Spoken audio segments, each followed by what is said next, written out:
On a cold Los Angeles night, Keanu Reeves stopped outside a theater, not for the crowd, but for a sound. A trembling homeless man played a harmonica tune so haunting it froze him in place. What Keanu discovered next would uncover a forgotten past and lead to a reunion no one saw coming. Before we continue this incredible story, let us know where you're watching from. If you enjoy stories like this, subscribe to the channel, because tomorrow we have another inspiring story you won't want to miss.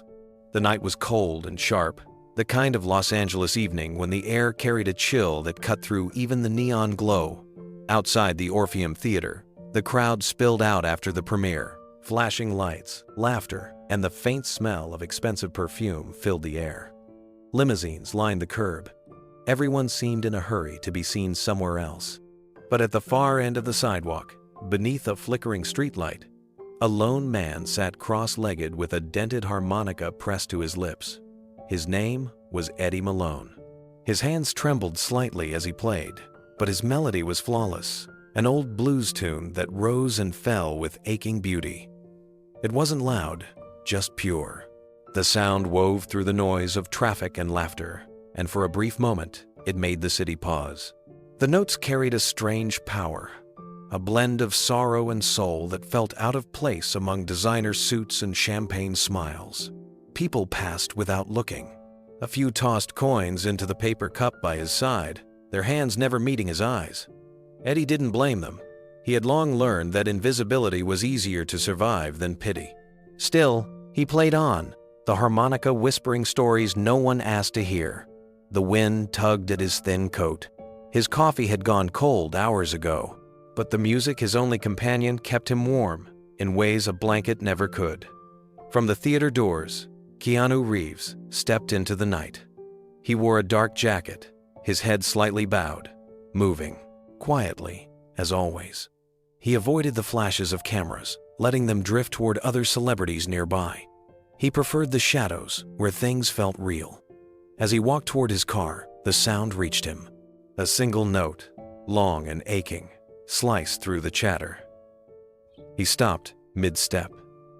Keanu turned his head toward the source of the music. The harmonica's tone had something human in it, fragile, yet unbroken. He scanned the sidewalk until he found the man sitting beneath the streetlight, eyes closed, lost in his song. For reasons he couldn't explain, Keanu couldn't move. He leaned against a lamppost, letting the melody sink into him.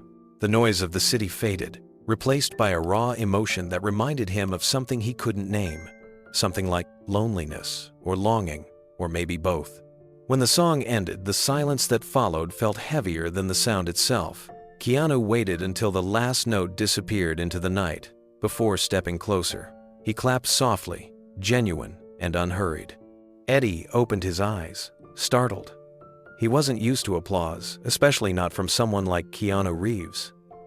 "That was beautiful," Keanu said quietly. Eddie nodded politely, but kept his gaze down, just keeping the fingers warm. His voice was rough, worn by time and cold air.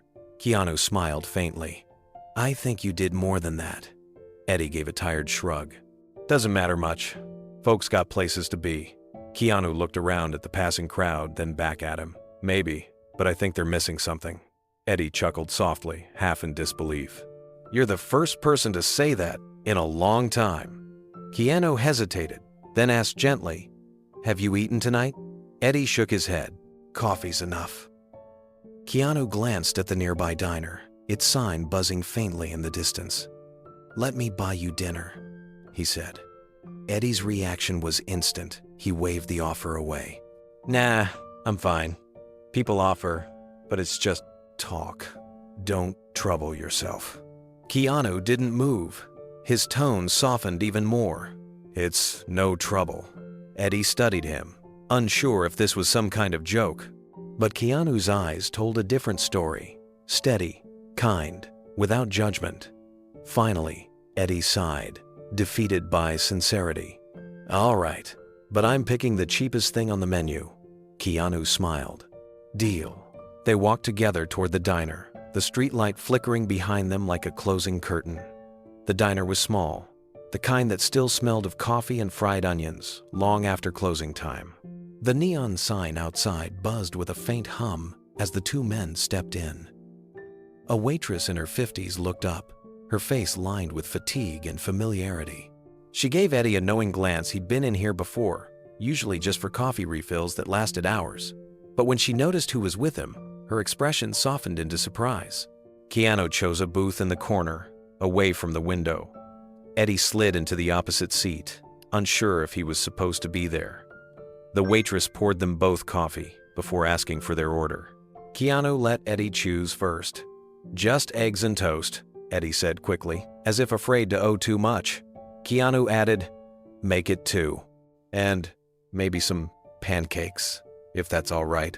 The waitress smiled faintly, coming right up. For a moment, neither man spoke. The clinking of dishes and the low murmur of late-night conversations filled the air. Eddie's hands trembled slightly as he wrapped them around the coffee mug.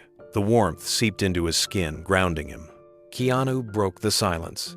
"That song you played, it sounded like something from an old record. Did you write it?" Eddie chuckled dryly. "Back when I had a band, Chicago, 1976. We called ourselves the Riverlights. Thought we'd make it big." Keanu leaned forward. "You played blues?" "Yeah," Eddie said softly, eyes distant. "Blues, soul, anything that kept us breathing." The clubs were smoky, the crowds loud, the nights long. I lived for it. Then the gigs got smaller, the money thinner, and the bottles heavier. His voice cracked slightly. By the time I realized I was losing everything, it was gone. The band, my wife, my little girl. Keanu listened without interruption, his gaze steady. "What was her name?" "Grace," Eddie whispered. "She used to sit on the edge of the stage when we practiced. She said the harmonica sounded like crying and laughter mixed together." He laughed bitterly. "I guess she wasn't wrong." Keanu nodded, thoughtful. "Do you still talk to her?" Eddie shook his head. "Haven't seen her in over 20 years. She was 12 when I left. I kept telling myself I'd go back once I got clean, but then 1 year turned into 5. And then 5 turned into never." The waitress returned with their food. The smell of butter and maple syrup filled the air. Eddie hesitated before picking up his fork. "Feels strange," he said. "Eating next to a movie star. You're sure this isn't charity?" Keanu smiled gently. "No, it's dinner. Between two people who like good music." That simple answer silenced Eddie. He ate slowly, almost reverently. For the first time in years, the warmth in his chest wasn't from caffeine or alcohol, it was from being seen. Outside, rain began tapping against the glass. Keanu watched it fall, thinking how fate sometimes whispered through unexpected melodies. As the rain thickened outside, Keanu and Eddie lingered over their empty plates. The city had quieted, the diner nearly empty now.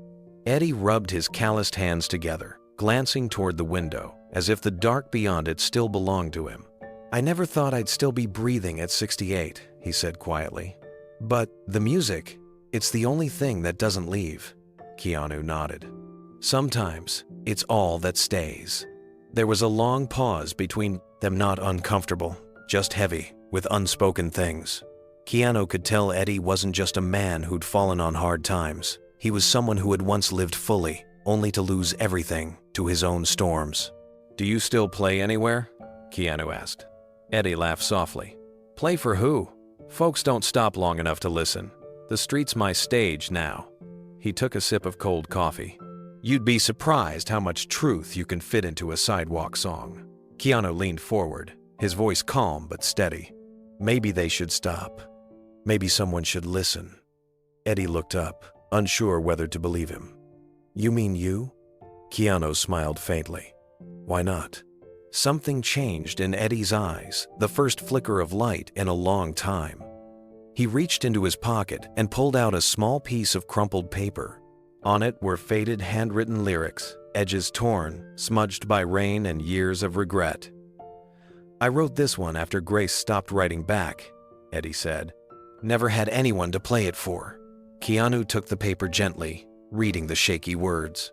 They were simple but raw, a song about missing someone you once promised to return to. He folded it carefully and handed it back. "You should play it again," Keanu said quietly. "Maybe this time, someone's ready to hear it." Eddie's lips trembled. "You really think so?" Keanu stood, sliding a few bills beneath the coffee cup. "I do." As they stepped back into the rain, Eddie lifted his harmonica once more. The notes rose into the night, softer now, but full of life. Keanu stood beside him, listening until the last note disappeared.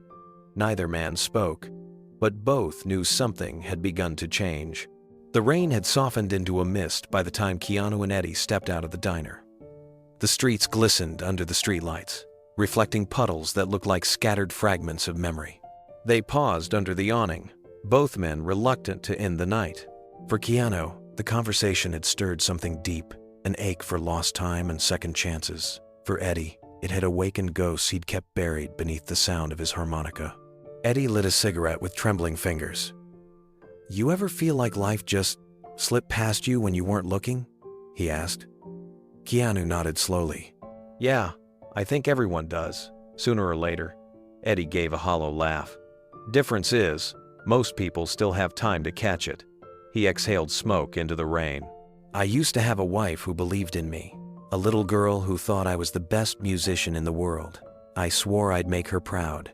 Instead, I disappeared on her birthday." Keanu didn't say a word. He simply listened, his eyes steady and kind. That silence, free of judgment, seemed to give Eddie permission to keep talking. "I was touring with a blues band in the 70s, Eddie continued, the words spilling faster now. "We played all over the Midwest, Chicago, Detroit, Memphis smoky bars, neon lights, people who'd dance until dawn. We weren't famous, but we were alive. I played with greats like Lonnie Brooks and Albert Collins. Hell, once, we opened for Muddy Waters. Those were the days I thought music could fix everything." He paused, his voice cracking slightly. "But fame's a liar. It makes you think you're unstoppable, right up until it's gone. Then all you've got left is the noise in your head." Keanu looked down at the puddles collecting near their feet. "What happened?" Eddie took a deep breath, eyes distant. "A record deal went bad. The label folded before our first album dropped. I started drinking heavier, missing gigs. My wife, Marlene, tried to keep the house together, but I was too far gone. One night, after another fight, I packed my harmonica and left. Told Grace I'd be back after the tour." He swallowed hard, looking at the rain as if it might wash away the guilt. "That was 30 years ago." The street hummed with faint traffic, a siren echoing somewhere in the distance. Keanu stayed still, his expression unreadable, but his presence grounding. Eddie flicked away the cigarette and whispered, "She was 12, man. 12. I missed her whole life because I was too proud to go home broke." Keanu's voice was soft, almost a whisper. "You're still here. That counts for something." Eddie shook his head. "Not unless I make it right. And I don't even know where to start." The rain deepened, drumming softly on the awning above them as the two men stood there in silence.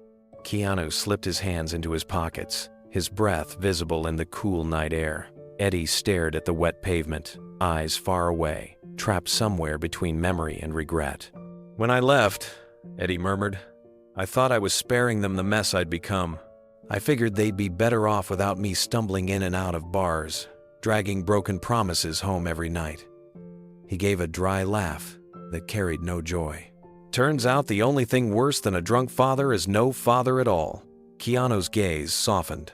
"You were trying to protect them, even if it came from the wrong place." Eddie nodded slowly, wiping at his eyes with the back of his sleeve. "Yeah, but time doesn't care about intentions, does it? Grace grew up, and I missed every moment. First recital, graduation, her wedding maybe? All gone. A car drove by, splashing through puddles." The light from its headlights flickered across Eddie's worn face, carving deeper lines into the map of his years. He looked older in that light, but also more human, someone who had carried too much alone for too long. Keanu leaned against the wall, thinking carefully before speaking. "Did you ever try to find her? Write? Call?" Eddie's shoulders stiffened. "I thought about it. Hundreds of times. I'd sit with a phone in my hand, trying to dial, but every time I imagined her voice, I'd hang up. What could I even say? Sorry I missed your childhood. Sorry I chose a bottle over you. He shook his head, voice trembling. She deserved to forget me. Keanu's eyes followed the rain sliding down the window beside them.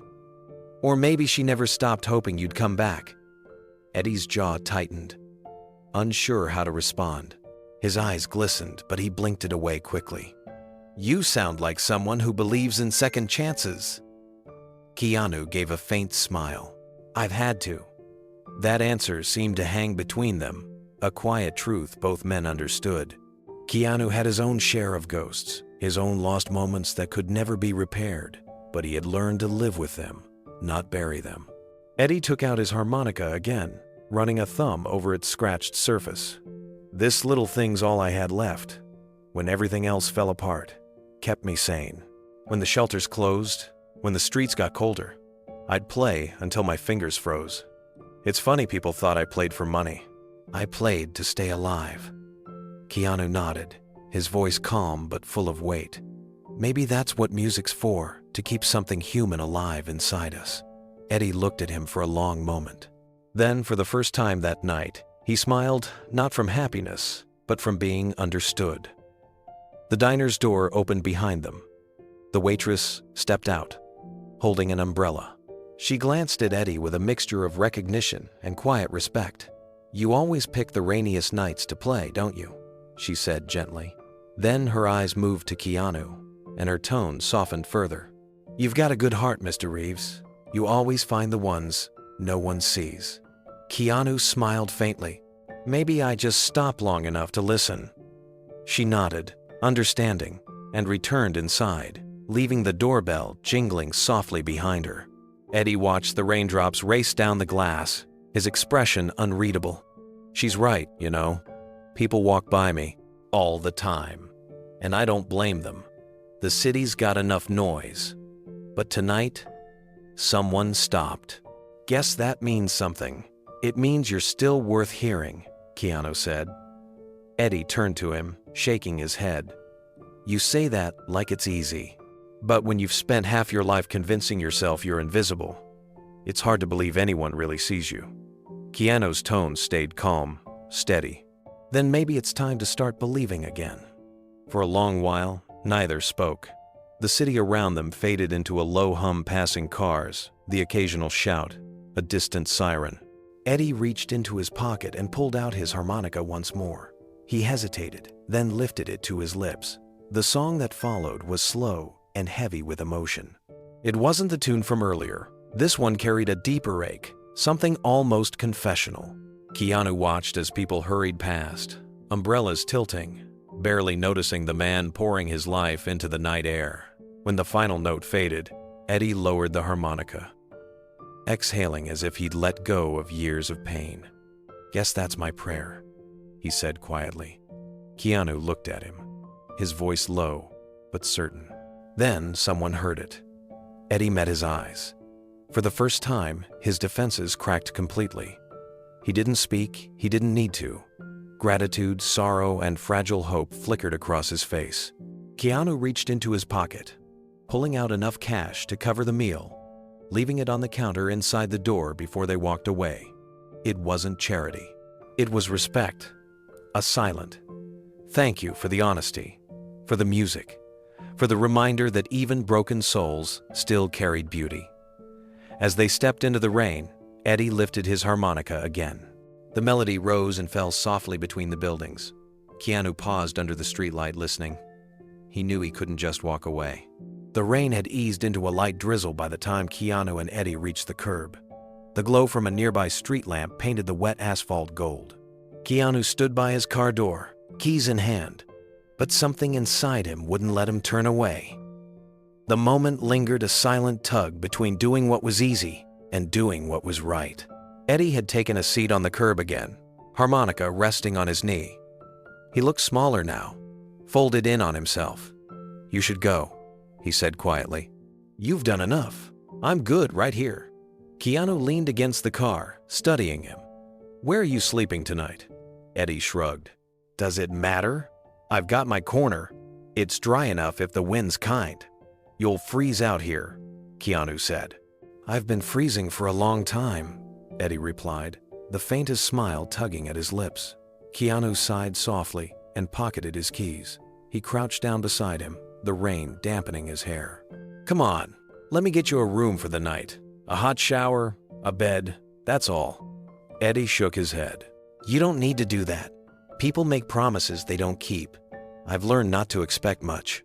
I'm not promising anything, Keanu said. I'm offering something real. The firmness in his tone silenced Eddie. Still, pride battled with gratitude inside him, like two stubborn flames refusing to merge. You don't understand, Eddie muttered. I'm not someone you can fix. I messed up my life beyond repair. Keanu's eyes met his, calm and steady. I'm not here to fix you. I'm just here to sit with you until the night feels less cold. Eddie froze, the words disarming him in a way kindness rarely did. After a long pause, he whispered, Why do you care? Keanu looked down the empty street before answering. Because someone cared when I thought no one did. They sat there for a long time, both men silent, listening to the rain tap against the pavement. The city around them slowly dimmed as the night stretched on. Keanu didn't check his phone. He didn't rush. He just stayed a quiet presence beside a man the world had forgotten. When the rain turned to mist, Keanu finally spoke again. I'm still getting you that room. You don't have to say yes. Just don't stop me from trying. Eddie sighed, exhausted by both kindness and resistance.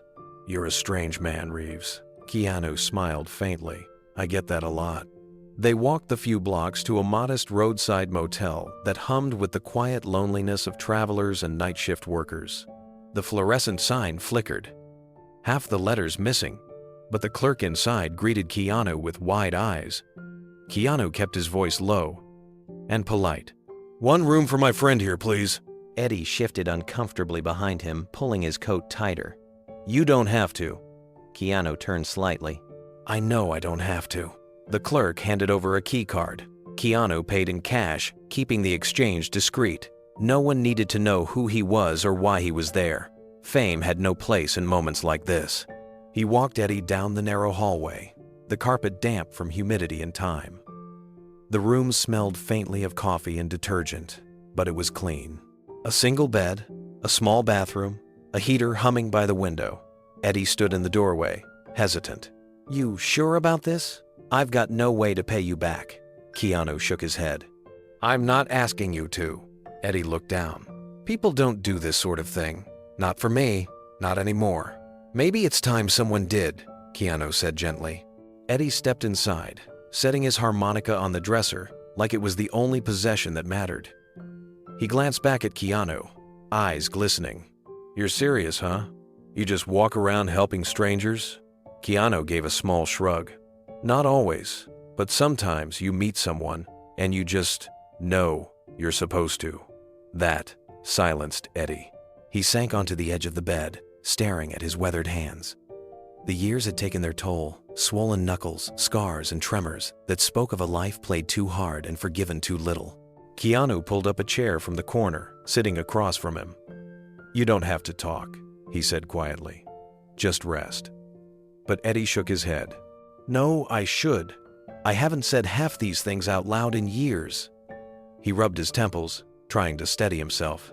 You ever feel like you missed your chance to make things right? Like the world kept moving and you stayed behind? Keanu leaned forward, his elbows resting on his knees.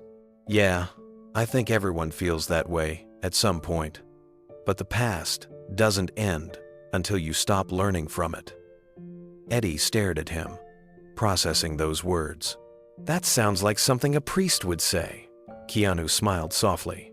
Maybe, but I'm no priest. Just someone who knows how hard it is to carry regret. Eddie let out a shaky laugh. You talk like you've been there. Keanu didn't answer right away. His gaze drifted toward the window, where faint light from the street flickered through the blinds. Yeah, he said finally. I have. The heater hummed, filling the silence. It wasn't comfort, but it was peace. the kind that didn't need words. The night stretched into dawn. Pale light began to seep through the curtains, painting the cracked walls in muted gold. Eddie sat awake on the edge of the bed, his harmonica resting in his palms. Keanu hadn't left. He sat in the chair near the window, his posture calm, his eyes distant but focused, as if watching the first light of morning had become a kind of meditation. Eddie broke the silence first. "You really should go, man. You've got movies to shoot, people waiting on you." Keanu smiled faintly. "They can wait." Eddie studied him, confused. "Why? You don't even know me." Keanu looked at him, his tone quiet but certain. "Maybe not. But I know what it's like to wish you'd said something while you still had the chance." Eddie swallowed hard, lowering his gaze. "I can't just show up after all these years. She's got her own life. Probably tells people I'm dead." Keanu leaned forward. "Or maybe she tells people she still wonders where you are." Eddie gave a bitter chuckle, shaking his head. "You really think it's that simple?" "No," Keanu replied. "I think it's hard, but I also think you've carried this pain long enough." For a long moment, neither spoke. Outside, a garbage truck rumbled down the street. Somewhere, a radio played softly, an old blues tune that seemed to echo Eddie's story. The sound made him glance toward the window. Keanu's voice broke the stillness. "Let's find her." Eddie froze. "What?" "Your daughter, Grace." "Let's find her," Keanu said again, steady, certain. Eddie's breath caught. "You're serious?" "I can help," Keanu said. No cameras, no spotlight, just two people trying to close a chapter that's still open. Eddie let out a shaky laugh. "You don't know what you're getting into." Keanu smiled. "I don't have to. You deserve to know how it ends." For the first time, hope flickered in Eddie's tired eyes, small, fragile, but real. By mid-morning, as Eddie finally slept, Keanu stood by the window, phone in hand. He called his assistant, his voice low and deliberate. "Her name's Grace Malone, somewhere in Chicago. Don't let anyone trace this." When he hung up, Keanu looked at his reflection in the glass. The face staring back at him was lined with quiet determination. He didn't just see himself, he saw a man haunted by empathy, someone unwilling to let another story fade into regret. The next morning, sunlight crept through the thin motel curtains, spilling across the floor in faint stripes. Keanu sat at the small table by the window, sipping black coffee from a paper cup. His phone vibrated softly. It was Elena. Her voice was calm but carried that efficiency he'd come to rely on. "I found her," she said. "Grace Malone. She's a music teacher at a middle school just outside Chicago. Divorced. One teenage son, 16. Her record shows she's lived there for about 10 years. Keanu closed his eyes, taking in the weight of those words. "Does she know anything about this?" "No," Elena replied. "You asked for discretion. I didn't mention you or anyone else. Just a private inquiry." "Good," Keanu said quietly. "Let's keep it that way for now." He thanked her and ended the call. The quiet of the room returned, broken only by the hum of the heater and the sound of Eddie's soft breathing. The older man was still asleep, curled beneath the blanket, his hands resting near his harmonica. For the first time in years, his face looked peaceful, like someone who had been allowed to stop running, if only for a night. Keanu looked out the window at the gray Los Angeles morning. The city was waking up, but his thoughts were already miles away, somewhere between regret and redemption. He took a deep breath, then reached for his notebook. On the blank page, he wrote a single word: Grace. When Eddie finally stirred, rubbing his eyes, he looked disoriented. "Morning already?" "Yeah," Keanu said softly. "I made some coffee." Eddie sat up slowly, squinting at the sunlight. "You didn't have to stay." "I know," Keanu replied, handing him a cup. "But I wanted to." They sat in silence for a while, sipping the lukewarm coffee. Then Keanu set his cup down and spoke carefully, almost as if the words might break. "I found her." Eddie froze. "Found who?" Keanu met his eyes. "Grace. The name hung in the air like a ghost returning after decades of silence. Eddie's hand trembled so hard that the coffee sloshed over the rim of his cup. You're serious? Keanu nodded. She's in Chicago. Teaches music. Has a son. Eddie swallowed hard, his breath uneven. She's alive? She is, Keanu said gently, and she's doing well. For a long time, Eddie didn't speak. His chest rose and fell, as if every breath carried 20 years of buried emotion. Then, barely above a whisper, he said, "She deserves better than to see me like this." Keanu leaned forward. Maybe she deserves the truth instead. Eddie's eyes filled with tears, but he blinked them away quickly, trying to keep his composure. You don't understand, Keanu. The last time she saw me, I was drunk, shouting, breaking things that didn't deserve to be broken. I left her standing in a doorway with a birthday cake melting in her hands. His voice cracked. What kind of man walks away from that and expects forgiveness? Keanu listened, his gaze steady, his voice low and patient. Maybe the kind of man who finally stopped running. Eddie shook his head violently. No, I don't deserve that. She probably hates me. I'd hate me too. Keanu reached out, placing a hand on the table. You're not the man you were back then. You've survived what most people wouldn't, and that counts for something. Eddie stared at him, breathing unevenly. You talk like you've met her, like you know what she'd say. Keanu smiled softly. I don't, but I know daughters, and I know silence doesn't heal anything. Eddie rubbed his temples, shaking. You think she even remembers me? I think she does, Keanu replied. And if she doesn't, then this is your chance to remind her of who you really were and who you've become. The older man let out a shaky laugh. You make it sound simple. It's not simple, Keanu said. It's right. The two men sat there, the silence between them thick with possibility. Eddie finally nodded slowly, his voice barely audible. All right, but no promises, no big plans. I just want to see her face again. From a distance, maybe. That's enough. Keanu studied him for a long moment, then nodded. No pressure, no expectations. Just a chance. Eddie's eyes glistened. I don't even have a suitcase. We'll manage, Keanu said with a faint smile. You don't need much to travel home. Eddie looked down at his trembling hands. Home. I haven't said that word in years. Keanu rose from his seat and placed a reassuring hand on his shoulder. Then, let's start saying it again. Eddie laughed softly, half disbelieving. You really are something else, Reeves. I've been called worse, Keanu said, smiling. Eddie chuckled under his breath, the sound shaky but real. You sure you want to drag an old has-been like me halfway across the country? Keanu shook his head. No dragging, just traveling. Together. Outside, the rain had stopped completely, and the first light of morning began breaking through the clouds. For the first time in decades, Eddie Malone felt like a man with somewhere to go. Later that afternoon, Keanu and Eddie sat in a quiet cafe near Union Station. The smell of roasted coffee beans and rain-damp coats filled the air. Eddie stirred his drink nervously, his eyes fixed on the small paper ticket sitting between them. The white rectangle looked ordinary, but to him, it carried the weight of redemption.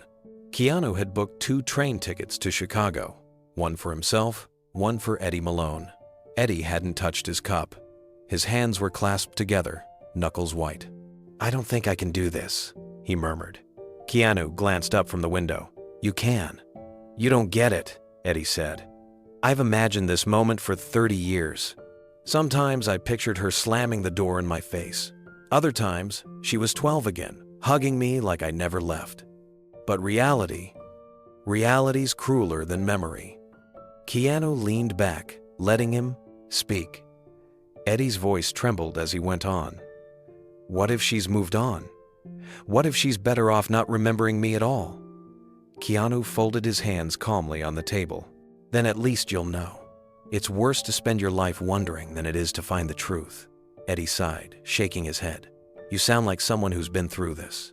Keanu looked down. I've lost people too, and I've learned that silence can be its own kind of grave. The words hung there, quiet and heavy. Eddie looked away, ashamed of the fear he felt. Keanu gave him time. After a long pause, Eddie whispered, I'll go, but no promises, no speeches. I just want to see her, that's all. Keanu nodded. That's enough. A moment of stillness passed between them. Then Keanu slid the ticket across the table. Train leaves tomorrow morning. Eddie stared at it, his reflection warped in the glossy surface. I haven't been on a train in decades. Keanu smiled softly. It's like life slower than flying, but you get to see what you've missed along the way. The corners of Eddie's lips twitched upward. You always talk like that? Only when it matters, Keanu replied. Eddie let out a low laugh, rubbing his forehead. Man, you really don't quit, do you? Keanu's tone was gentle but firm.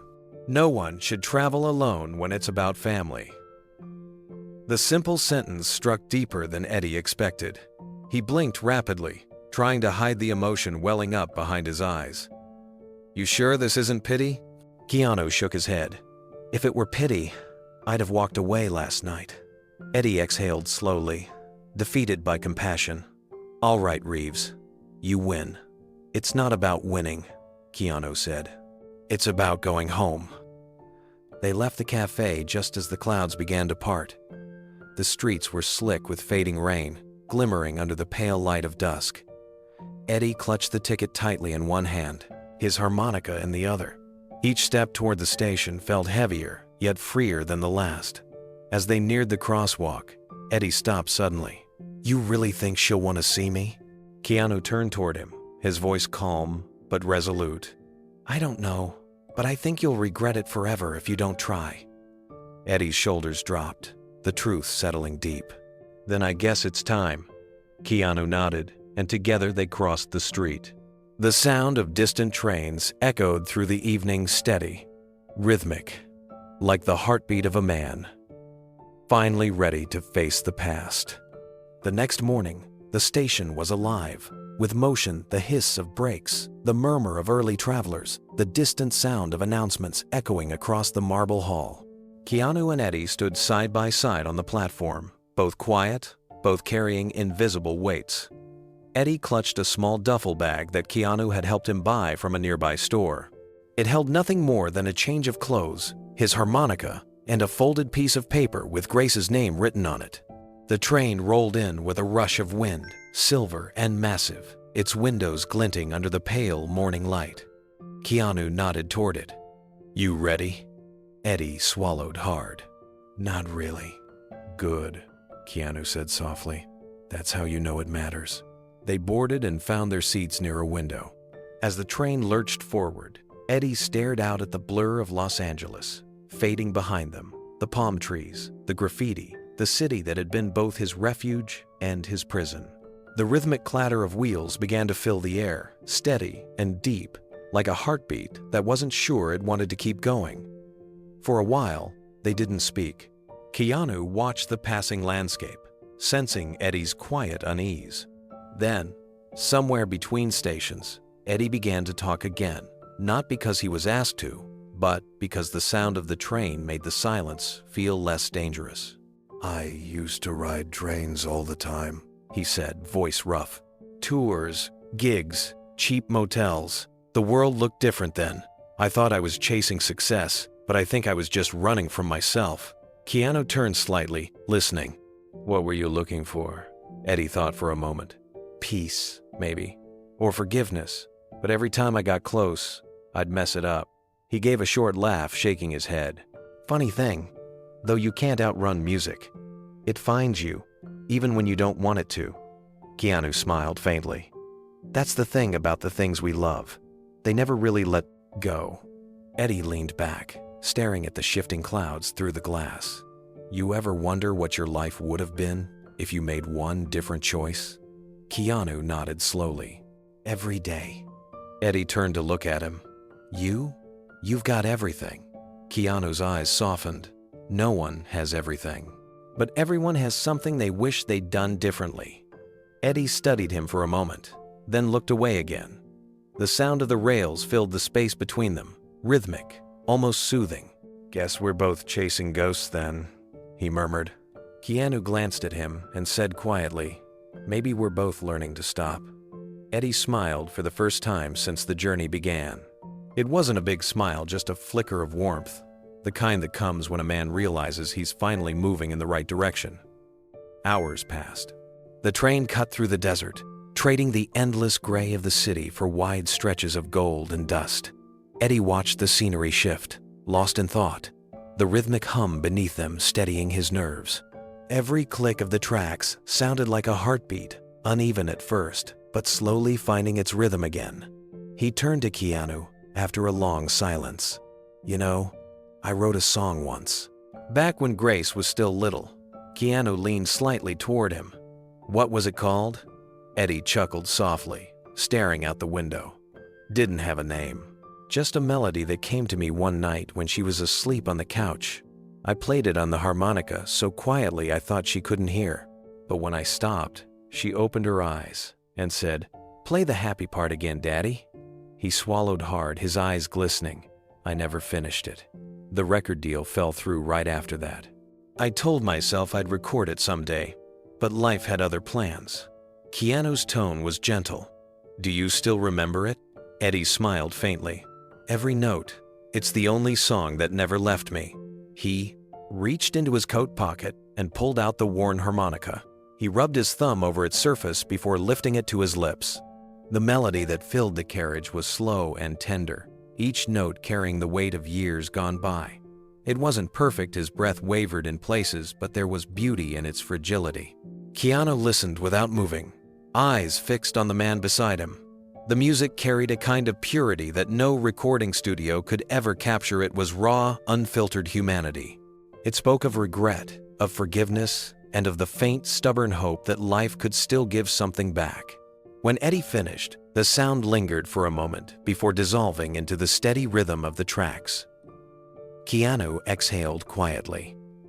"That's beautiful," he said. "You should play it for her." Eddie laughed weakly. "She won't want to hear anything from me." Keanu looked at him firmly.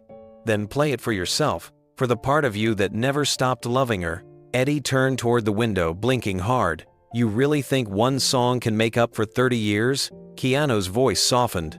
"No. But maybe it can start something new." Eddie lowered his head, holding the harmonica close to his chest. "You sound like a man who knows how to start over." Keanu smiled faintly. "I've had to. Life doesn't always ask before it breaks you. But sometimes it gives you a reason to heal too." The train rumbled on, carrying them east, toward memory, toward forgiveness, toward something that felt a lot like hope. Night fell gently over the moving train. The windows reflected the dim cabin lights, and the world outside blurred into streaks of silver and blue. Most passengers had drifted off to sleep. The rhythmic clatter of the wheels now pulsed like a lullaby, steady and unrelenting. Eddie sat by the window, his reflection staring back, older, thinner, but somehow lighter than the man who'd boarded that morning. Keanu sat across from him, his phone resting face down on the small table between them. He wasn't scrolling, not answering calls. He was simply there, present. The way he looked at Eddie wasn't with pity, but with quiet respect, as if he saw in him something worth saving, something worth remembering. Eddie turned the harmonica in his hands, the metal catching faint glimmers of passing light. "You know," he murmured, "I used to think music was my curse. Every note reminded me of what I'd lost. But now I think maybe it was waiting for me to come back." Keanu nodded. "Sometimes the things that break us are also the things that guide us home." Eddie smiled faintly. "You talk like someone who's been lost, too." Keanu looked out the window, the darkness hiding his expression. "We all get lost. The trick is not to stay that way." The older man leaned back, his eyelids heavy. "You really think she'll listen? That she'll even remember me?" Keanu's voice was calm, but certain. "You'll find out soon enough. And when you do, play that song.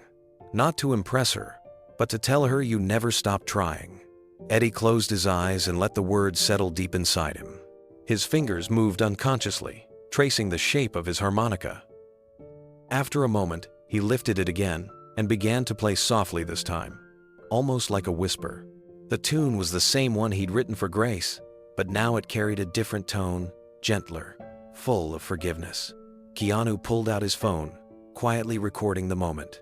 The melody was fragile, imperfect, but real, and it filled the cabin with a kind of peace neither of them could explain.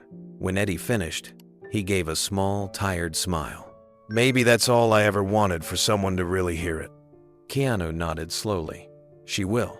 Outside, the dark horizon began to hint at dawn. As the train sped toward Chicago, both men sat in silence, the song still echoing faintly between them, a bridge between the past and the promise of what awaited.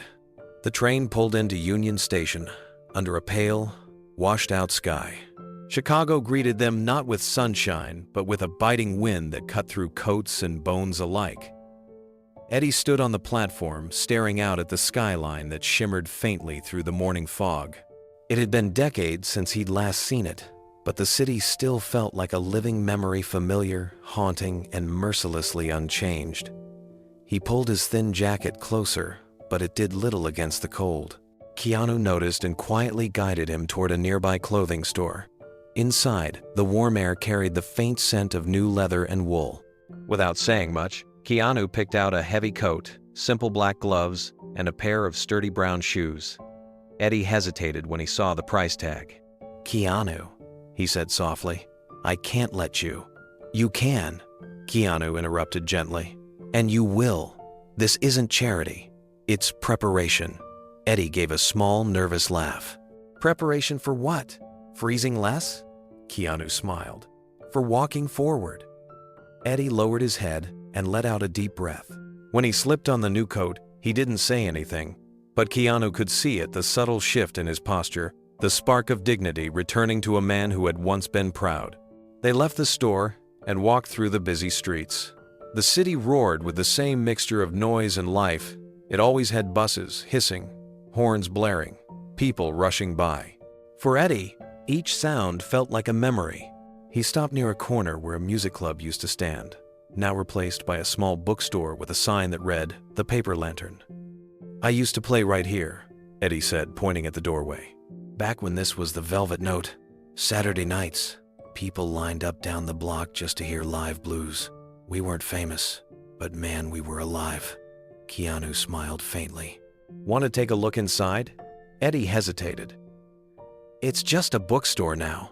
"Maybe," Keanu said softly. "But maybe there's still a story in there."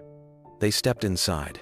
The air smelled of paper, ink, and faint traces of old wood polish. A woman behind the counter looked up, smiling politely. She was in her 30s, with dark hair pulled into a bun and glasses perched on her nose. When Eddie mentioned the old club, her expression changed. "Wait," she said, studying him. "Are you Eddie Malone?" Eddie froze, startled. "Yeah, used to be anyway." Her eyes widened. "My father used to talk about you. He said you could make a harmonica sound like it had a soul." Eddie stood there in stunned silence, the weight of her words cutting through years of obscurity. Keanu smiled quietly beside him. "Sounds like you left a mark." The woman came out from behind the counter, her eyes bright with curiosity and respect. "My dad ran the soundboard back when this was the Velvet Note," she said. "He used to tell me stories about you and your band. Said there was this night you played through a power outage, just harmonica and candlelight, and people cried. He said no one ever forgot it." Eddie's mouth parted slightly, his voice trembling. "Your dad was Marty?" She nodded, smiling. "Yeah, he passed 5 years ago, but he talked about those nights like they were sacred. He said music like that doesn't die, it just waits." Eddie swallowed hard, overcome by the sudden rush of memory. He could almost hear the crowd again, the sound of clinking glasses, the pulse of bass through the floorboards. For the first time since stepping off that train, he didn't feel like a ghost. Keanu watched him quietly, hands tucked into his coat pockets. He didn't interrupt, just let the moment breathe. The woman reached behind the counter and pulled out a small, framed photograph. "We keep old pictures from the club's days on the wall in the back," she said, handing it to him. Eddie took it carefully. The photo was faded, but the faces were unmistakable, his band in their prime, young and unbroken, frozen mid-song. He was in the middle of the shot, harmonica lifted, eyes closed, a man lost in the music he'd once believed would save him. His voice cracked. "I thought all this was gone." The woman smiled softly. "Guess some things don't want to be forgotten." He traced his finger over the glass, eyes misting. "Thank you," he whispered. "You have no idea what this means." When they stepped outside again, the air was colder, but Eddie didn't seem to feel it. He tucked the photo inside his coat and walked with a steadier stride. For a moment, Keanu could see the musician he'd been, not the homeless man on a street corner, but the artist whose music had once filled rooms with life. They stopped at a small diner down the street, grabbed coffee, and sat by the window. Eddie stirred his cup in silence for a long time before speaking. "I used to think I had to forget everything to move on. But now, I think maybe you have to remember first." Keanu nodded. "You can't heal what you pretend didn't happen." Eddie looked down at his trembling hands. "I'm scared, Keanu. Not of seeing her, of what comes after. What if she looks at me, and all she sees is the man who left her behind?" Keanu studied him, his tone calm and steady. "Then you look back and show her the man who came home." Eddie blinked slowly, absorbing the words like they were a lifeline. He exhaled, shoulders loosening. "The past can't be erased, huh?" Keanu shook his head. "No, but it can be faced." That night, they checked into a small hotel on the outskirts of the city. The wind howled outside the window, rattling the glass like an old memory trying to get in. Eddie sat on the edge of the bed, staring at his harmonica on the nightstand. Sleep wouldn't come. He ran a hand through his graying hair, the weight of the coming morning pressing hard on his chest. Keanu sat nearby, reading quietly, giving Eddie space, but staying close enough for him to know he wasn't alone. After a while, Eddie spoke, his voice thin and unsteady. "You ever get scared of doing the right thing?" Keanu looked up. "All the time." Eddie let out a weak laugh. "That's not comforting." "It shouldn't be," Keanu said softly. "The right thing's supposed to scare you." Eddie nodded slowly. "I just keep seeing her face, Grace, at 12, waiting on the porch. I told her I'd be home before her next birthday. I can't get that look out of my head. She believed me." His voice broke. "And I let her down." Keanu leaned forward. "You can't rewrite that day, Eddie, but you can choose what tomorrow looks like." Eddie looked at him, eyes wet. "And what if tomorrow doesn't forgive me?" Keanu paused before answering. "Then you forgive yourself first. She can't carry that for you." The older man stared at the floor for a long moment, his breathing uneven. Then he reached for the harmonica and held it tightly, like a talisman. "Tomorrow," he whispered, "no turning back." When dawn came, the city was blanketed in pale fog. They drove quietly through the suburbs, following directions from Keanu's phone. Neither spoke much. Every mile closer made Eddie's hands tremble more. Finally, they turned down a quiet street lined with bare trees. Grace's house stood near the end, modest, neat, with a small garden out front. A wind chime swayed softly by the porch. Keanu parked a little down the block. Eddie sat frozen, staring through the windshield. "That's her house," he said hoarsely. "I can feel it." Keanu nodded and placed a reassuring hand on his shoulder. "Take your time." Eddie opened the car door slowly, stepping into the cold air. The harmonica was in his hand, his heartbeat matching the faint clink of the wind chime ahead. Keanu stayed back by the car, silent and steady. This was Eddie's moment. Eddie walked up the path, each step heavier than the last, until he stood at the gate, trembling, afraid, and alive. Eddie stood at the gate, his hands trembling around the cold metal latch. The harmonica felt heavy in his pocket, as if it carried every apology he'd never spoken. The wind rustled through the trees, whispering fragments of the past he could no longer ignore. For a long moment, he couldn't move. The porch light flickered on, and the faint silhouette of someone appeared through the window. Keanu watched from a distance, his expression calm but intent. He knew this was the moment that would either break the man or set him free. Eddie finally gathered his courage and walked up the steps. His knuckles hovered over the door for what felt like a lifetime before he knocked softly. Footsteps approached, muffled by the sound of his racing heart. The door opened, and there she was, Grace. She looked older than the girl he remembered, but her eyes, those same amber eyes, hadn't changed. At first, confusion crossed her face. Then, shock. Her lips parted slightly as if she was trying to make sense of what she was seeing. Eddie's voice barely came out. "Grace, it's me." The name seemed to hang in the air. Her hand went to her mouth, her breath catching. "Dad?" she whispered. He nodded, eyes filling instantly. "I'm sorry," he said, the words trembling. "I should have been there." Grace stood frozen, her emotions warring between disbelief and anger, love and loss. Behind her, a boy about 16 stepped into view.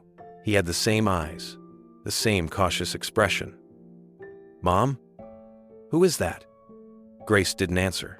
She just stared at the man on her porch, the man who had vanished from her childhood and suddenly appeared on her doorstep decades later. Eddie lowered his gaze. "You don't owe me anything," he said softly. I needed to see you, to tell you I never stopped thinking about you." For a long moment, there was silence. The wind chime above the porch clinked softly, a fragile sound cutting through the heavy air. Grace's eyes glistened, and her voice broke. "Why now?" Eddie swallowed hard.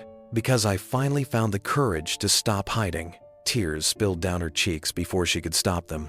She opened the screen door and stepped closer. Her hand trembled as she reached out, uncertain at first, then steady. Eddie didn't move. He was afraid if he did, the moment would vanish.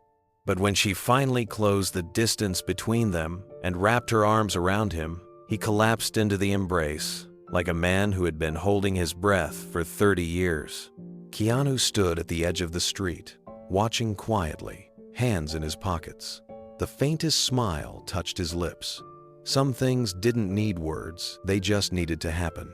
Grace held him for a long time, her body trembling against his. It wasn't a hug of forgiveness, yet it was a hug of shock, of confusion, of years compressed into a single moment. When she finally stepped back, she wiped her eyes quickly, still searching his face as if trying to find traces of the father she once knew. "You look different," she said softly. Eddie gave a weak smile. "Time's not gentle." Grace crossed her arms, trying to compose herself. "Why now? After all these years?" He looked down, ashamed. "Because I ran out of excuses. Because every day I didn't come back was another lie I told myself. I thought I was sparing you from seeing what I'd become, but I just made you live without a father." Her voice trembled. "You left me on my birthday." Eddie nodded, eyes wet. "I know. And I think about that day every single morning when I wake up, every single night before I close my eyes." Grace shook her head, trying to hold back tears. "You could have called." "I tried," he said, voice cracking. "So many times. But shame's louder than courage, Grace. I didn't think I deserved to hear your voice." Her son Caleb stepped forward, glancing between them. "Mom, do you want me to?" Grace held up a hand. "It's okay, sweetheart." She turned back to Eddie. "This is my son, Caleb." Eddie's gaze softened instantly. "You've got your mother's eyes." Caleb gave a small nod, unsure how to respond. Grace exhaled shakily, looking at the man who'd vanished from her childhood. "You're really here." Eddie nodded. "If you'll let me be." She looked down at his trembling hands, at the weathered face, at the harmonica peeking from his coat pocket. "You still play?" Eddie smiled faintly. "Every day. It's all I had left of who I was." Something in her eyes shifted. She gestured toward the living room behind her. "Come in. It's cold out." Eddie hesitated. "You sure?" "I'm not," she said honestly. "But I think it's time." Eddie followed her inside, each step feeling like walking through history. The warmth of the home enveloped him, the faint smell of coffee, the hum of the heater, framed photos on the wall. Grace's life was there, one he had never been part of. He looked around quietly. "You did good," he said softly. "Real good." Grace motioned for him to sit on the couch. "You hungry?" Eddie chuckled nervously. "I think I'm too scared to eat." She smiled faintly. "Some things never change." They sat in silence for a few moments, the tension easing slightly, replaced by something fragile but real. For the first time in decades, they were in the same room, father and daughter, both unsure of the next words, but unwilling to let the moment pass. The evening settled slowly around them. The house was quiet, filled only with the soft ticking of a clock and the faint hiss of the heater. Grace sat in the armchair, her son beside her, while Eddie sat on the edge of the couch, holding his harmonica but not yet daring to play. Keanu waited outside on the sidewalk, the faint glow from the living room window reflecting on his face. He didn't need to be inside. This was Eddie's moment. Grace broke the silence first. "Tell me what happened," she said. "All those years." Eddie nodded, his voice low. "I wish I could tell you it was one bad choice. But it was 1,000 small ones that led me away. The gigs got rougher, the crowd smaller, the bottles bigger. I thought I'd come back rich and proud. Instead, I ended up broke and ashamed. Every letter I tried to write turned into an apology I didn't think you'd want to read." Grace's eyes softened, though pain lingered. "You could have come home anyway." He looked down. "I didn't know how. The road was easier than forgiveness." For a while, no one spoke. Caleb reached over and touched his mother's hand. Then, hesitantly, he said, "Mom told me once that you used to make the harmonica laugh and cry at the same time. Is that true?" Eddie smiled faintly, turning the small instrument over in his palms. "Maybe. You want to hear?" Grace hesitated, then nodded slowly. Eddie lifted the harmonica to his lips. The first note was shaky, but as the melody grew, the sound deepened, warm, aching, alive. The same tune Keanu had heard that night in Los Angeles filled the room, but now it carried something new. It wasn't a song of regret anymore. It was one of return. Grace covered her mouth as tears welled up. Caleb leaned closer, whispering, "Mom, you're smiling." When Eddie stopped playing, the silence that followed was tender, almost sacred. Grace wiped her cheeks, laughing softly through her tears. "I haven't heard that sound in 30 years. Eddie's voice broke. "It's been waiting for you." From the window, Keanu could see them. Father, daughter, grandson, framed in the soft amber light of reconciliation. He smiled faintly, the kind that carried both peace and gratitude. Inside, Grace rose and walked to her father, placing a trembling hand on his shoulder. "Welcome home," she whispered. Night settled gently over the small Chicago house. The air was quiet except for the soft creak of the floorboards and the hum of the city beyond the windows. Grace sat by the piano, her fingers tracing the keys without pressing them, lost in the gravity of what had just happened. Across the room, Eddie sat in silence, his harmonica resting in his palms, glinting faintly under the warm lamplight. Caleb had gone upstairs to give them space. Keanu remained outside for a while, leaning against the fence, giving father and daughter their moment. But when Grace opened the door and called softly, "You should come in," he stepped inside without a word. Eddie looked up, smiling faintly. "Didn't think I'd be giving a private concert tonight," he said. Grace smiled through tears. "Then maybe tonight's the right night." Eddie looked down at his harmonica, then at her. "I wrote this for you a long time ago," he said quietly. "Never got to finish it." Grace turned toward the piano, her voice trembling. "Then let's finish it now." Eddie nodded. He lifted the harmonica slowly, pressing it to his lips. The first note was fragile, breathy, but it found its footing. The sound filled the room like a prayer. It was the same melody Keanu had heard outside the theater in Los Angeles, haunting, beautiful, full of longing. But this time, it was different. It wasn't a cry into the void. It was an offering. Grace joined in on piano, her hands moving tentatively at first, then with confidence as the two melodies intertwined. The harmonica's voice and the piano's tone wove together like a conversation between past and present. Every note seemed to say what words couldn't: forgiveness, sorrow, love, and the fragile peace that only comes after years of silence. Keanu stood near the doorway, motionless. The glow from the lamp cast long shadows, and for a brief moment, it felt as if time had stopped. The song rose and fell, soft and steady, like the sound of healing itself. Eddie closed his eyes as he played, tears slipping down his cheeks, unnoticed. Grace's expression mirrored his, a mixture of pain and relief. It wasn't perfect, there were pauses, moments where emotion overtook the melody, but that imperfection made it real. When the final note faded, the room stayed quiet, filled only with the sound of steady breathing. Grace let her hands rest on the keys, trembling. Eddie lowered the harmonica, wiping his face with the back of his sleeve. "That," he whispered, "was the song I always meant for you to hear." Grace turned toward him, her eyes still wet but shining in the soft light. "It's beautiful," she said softly. "And it's sad." Eddie gave a faint smile. "It had to be. Life's not always a major chord."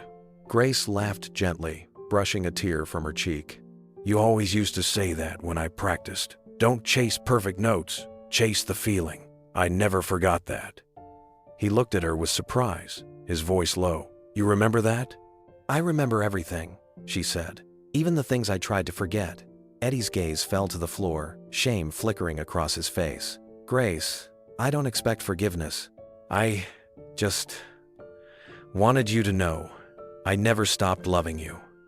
Every song I played on the street, every melody that came to me, you were there." Grace stood and walked toward him. For a moment, she didn't speak. Then she reached out, placing her hand over his. "You don't have to ask for forgiveness, Dad. You already found it in your music. That's how I knew it was you. No one else could play like that."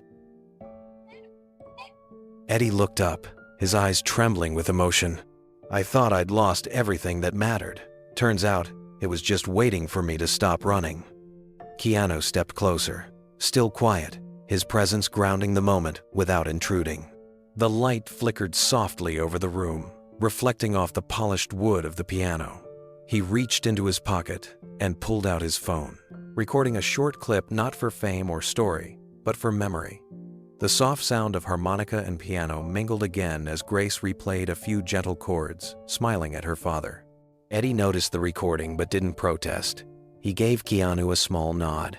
"If I ever forget this moment," he said, "make sure it lives somewhere." Keanu smiled faintly. "It will. It's already living here." He tapped his chest gently. Grace turned to him. "You brought him back to me," she said quietly. "You didn't have to do that." Keanu shook his head. "He brought himself back. I just pointed to the road." Eddie chuckled softly. "And drove me halfway there." They all laughed then, the kind of laughter that breaks tension and replaces it with warmth. Grace motioned for Keanu to sit down, offering him tea. "You're staying a while," she said firmly, like it wasn't a question. Keanu smiled. "I'll stay until I know he's really home." Eddie leaned back, exhaling deeply. "I haven't felt like this in years," he said. "Like I can breathe again." Grace watched him with a tenderness she hadn't shown anyone in a long time. "You can. The past doesn't own you anymore." Outside, the snow began to fall, light flakes drifting past the window, catching in the streetlights. The sound of the harmonica lingered in the air, mingling with the faint crackle of the heater. For a while, no one said a word. Keanu sat quietly, watching father and daughter share the peace of being together again. Eddie's eyes were tired, but full of something new gratitude. Grace's hands rested on the piano keys, fingers still trembling, as if afraid that moving would break the spell. But the spell wasn't fragile, it was earned. Forged from pain, regret, and love that had refused to die. When Keanu finally stood to leave, Grace followed him to the door. She looked up at him, her voice steady but soft. "Thank you," she said again, "for listening, for stopping that night." Keanu gave her a humble smile. Sometimes, the best thing you can do for someone is stop long enough to hear their song. The next morning, sunlight broke through the clouds over Chicago, turning the rooftops gold. The storm from the previous night had passed, leaving a fresh calm in its wake. Eddie stood outside Grace's house, with his hands in his pockets, the harmonica still tucked close to his heart. He looked lighter, as if years had been lifted from his shoulders. Grace hugged him at the gate before he left, her voice trembling with warmth. "Don't disappear again," she said. He smiled through misty eyes. "Not this time." Keanu waited by the car, watching the exchange. When Eddie approached, he could see the quiet transformation. The man who had arrived, afraid of forgiveness, now carried peace in his face. As they began walking, Eddie said softly, "I don't know how to thank you." Keanu shook his head. "You already did." They drove through the city, the skyline gleaming against the winter sun. Eddie stared out the window, his reflection faintly visible in the glass. "I used to think second chances were for other people," he said. "But maybe I was wrong." Keanu glanced over. "You weren't wrong. You just weren't ready." They stopped at a small diner for breakfast before heading to the train station. Between bites of eggs and toast, Keanu placed a small envelope on the table. "Before we go," he said, "there's something I want you to have." Eddie looked at it, hesitant. "What's this?" "Just a little help," Keanu replied. "Enough to get you started. You've got music left in you, Eddie. Don't let it die on the street." Eddie pushed it back, shaking his head. "I can't take your money, Keanu. I've already taken too much kindness from you." Keanu smiled faintly. "It's not kindness, it's belief. Take it." Eddie stared at him for a long moment before picking up the envelope. Inside was enough cash to cover rent for several months. His hands trembled as he closed it. "I don't deserve this," Keanu looked at him calmly. "Then play until you do." The words hit harder than any gesture could. Eddie nodded slowly, voice breaking. "I will. I promise." Later that day, Keanu made a few quiet calls. Within hours, he'd found an old contact, a group of former Chicago musicians who now ran a small community music center on the South Side. They remembered Eddie's name immediately.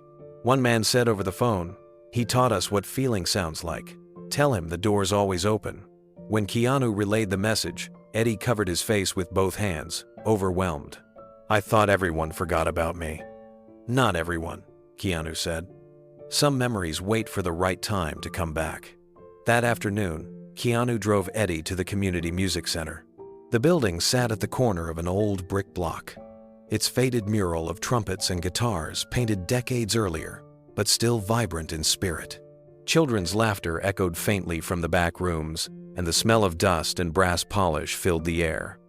As they stepped inside, a man in his late 60s looked up from tuning a saxophone. He froze, eyes widening. "Eddie Malone?" he said, disbelief mixing with joy. "Man, I thought you'd left the planet." Eddie's lips parted, unsure whether to laugh or cry. "Almost did," he said softly. The man grinned and shook his head. "Well, look at you. Still got that harmonica?" Eddie patted his coat pocket. "Never let it go." The two old musicians embraced, clapping each other on the back. Keanu watched quietly as the years seemed to melt away. Around them, other players peeked in, men and women who had once shared stages and smoky nights with Eddie. Their surprise turned into warmth. One of them brought out an old poster, yellowed and cracked. At the bottom, in faded letters, read, "Eddie Malone and the River Lights Live Tonight," at the velvet note. Eddie traced his name on the paper, whispering, "I can't believe this still exists." "Everything that mattered does," the man said. "You've still got music in you, brother. We could use that around here." Eddie turned toward Keanu, his eyes bright with emotion. "You see what you did? You brought me home." Keanu smiled gently. "No, Eddie. The music did that. I just followed the sound." They stayed for hours as Eddie met young musicians who practiced in the center after school. A teenage girl handed him a harmonica, asking shyly, "Can you show me how to make it sound sad and happy at the same time?" Eddie laughed, holding the small instrument. "That's the secret, kid. You don't make it sound sad or happy, you just let it tell the truth." She grinned, and as he played a short riff, the whole room fell quiet. The same aching, soulful tone that had once filled clubs now drifted through the hall, echoing off the walls. For the first time in decades, Eddie was no longer a man playing alone on a street corner. He was a teacher, a musician, and a father, rediscovering his purpose. When they finally stepped outside, the evening light had turned golden. Eddie turned to Keanu, clutching his harmonica tightly. "I don't know how I'll ever repay you," he said. Keanu shook his head. "You already have." They drove to Eddie's new apartment, a small, tidy space above a bakery, arranged by the music center director who insisted it was the least they could do. It wasn't much, but to Eddie, it felt like a palace. He stood in the doorway, speechless. Keanu handed him the key. "It's yours for as long as you need it." Eddie's throat tightened. "You've done more for me than I ever did for myself." Keanu looked him in the eye. "Then keep doing it. Live, play, teach. That's how you pay it forward." Eddie nodded slowly, a tear slipping down his cheek. "I will, Keanu. I promise." The next morning, Keanu boarded his flight back to Los Angeles. As the plane climbed into the clouds, he pulled out his flight phone and played the recording, that song of forgiveness, that moment of healing. The harmonica's cry filled his headphones, raw and honest, reminding him that sometimes the greatest acts of love begin with simply stopping to listen. A year later, Los Angeles glowed under the soft light of early spring. Billboards across the city promoted another major premiere. But Keanu Reeves' name wasn't on any of them. Instead, quiet posters appeared in coffee shops, bus stops, and small community centers.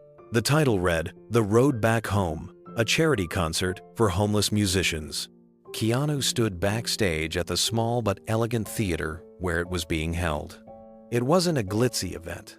There were no red carpets or press cameras, just a full house of people who loved music and stories of redemption. The stage lights dimmed, and Keanu walked out briefly to welcome everyone. "Tonight isn't about fame," he said into the microphone. "It's about second chances. About the people whose songs never stopped playing, even when no one was listening." The audience erupted in quiet applause. He smiled and stepped back, letting the music begin. Performers came and went, young artists, veterans, and men and women who had once lived on the street. Their songs told stories of survival, hope, and the beauty of being seen again. Then, as the lights dimmed to a soft amber, the host announced the final performer of the night. "Please welcome Eddie Malone." Keanu felt a surge of emotion as the crowd went silent. From the wings, he watched Eddie step onto the stage, harmonica in hand. The applause grew louder than he'd ever imagined. Eddie stood at the center of the spotlight, dressed in a dark suit, his hair combed back, his eyes clear and alive. He took a breath, looked out over the audience, and smiled. "This song found me when I had nothing left," he said into the mic. "But someone stopped to listen. So now, I'm playing it for everyone who's ever felt unseen." He lifted the harmonica, and the first note rose the same haunting melody that had echoed outside that theater in Los Angeles a year ago. Only now, it sounded different, stronger, brighter. It wasn't the cry of a broken man. It was the voice of one who had been found. The room stilled. Every note seemed to carry its own heartbeat. In the audience, Grace sat in the front row, her hands clasped tightly, eyes glistening. Beside her, Caleb leaned forward, recording the moment with pride. Keanu stood backstage, watching quietly, his chest tight with emotion. He remembered that rainy night, that flickering streetlight, that trembling sound that had stopped him in his tracks. And now here it was again, no longer lost, but home. Halfway through the song, Eddie's hands began to tremble, not from fear, but from the weight of what it meant to be here. He took a deep breath and looked toward the front row, where Grace sat watching, her face shining with pride. He nodded at her, a silent invitation. She rose slowly, and the audience turned as she walked up the steps to the stage. Caleb followed her, carrying a small guitar. Eddie smiled softly into the microphone. "You all don't know this," he said, "but this song started as a promise to my daughter.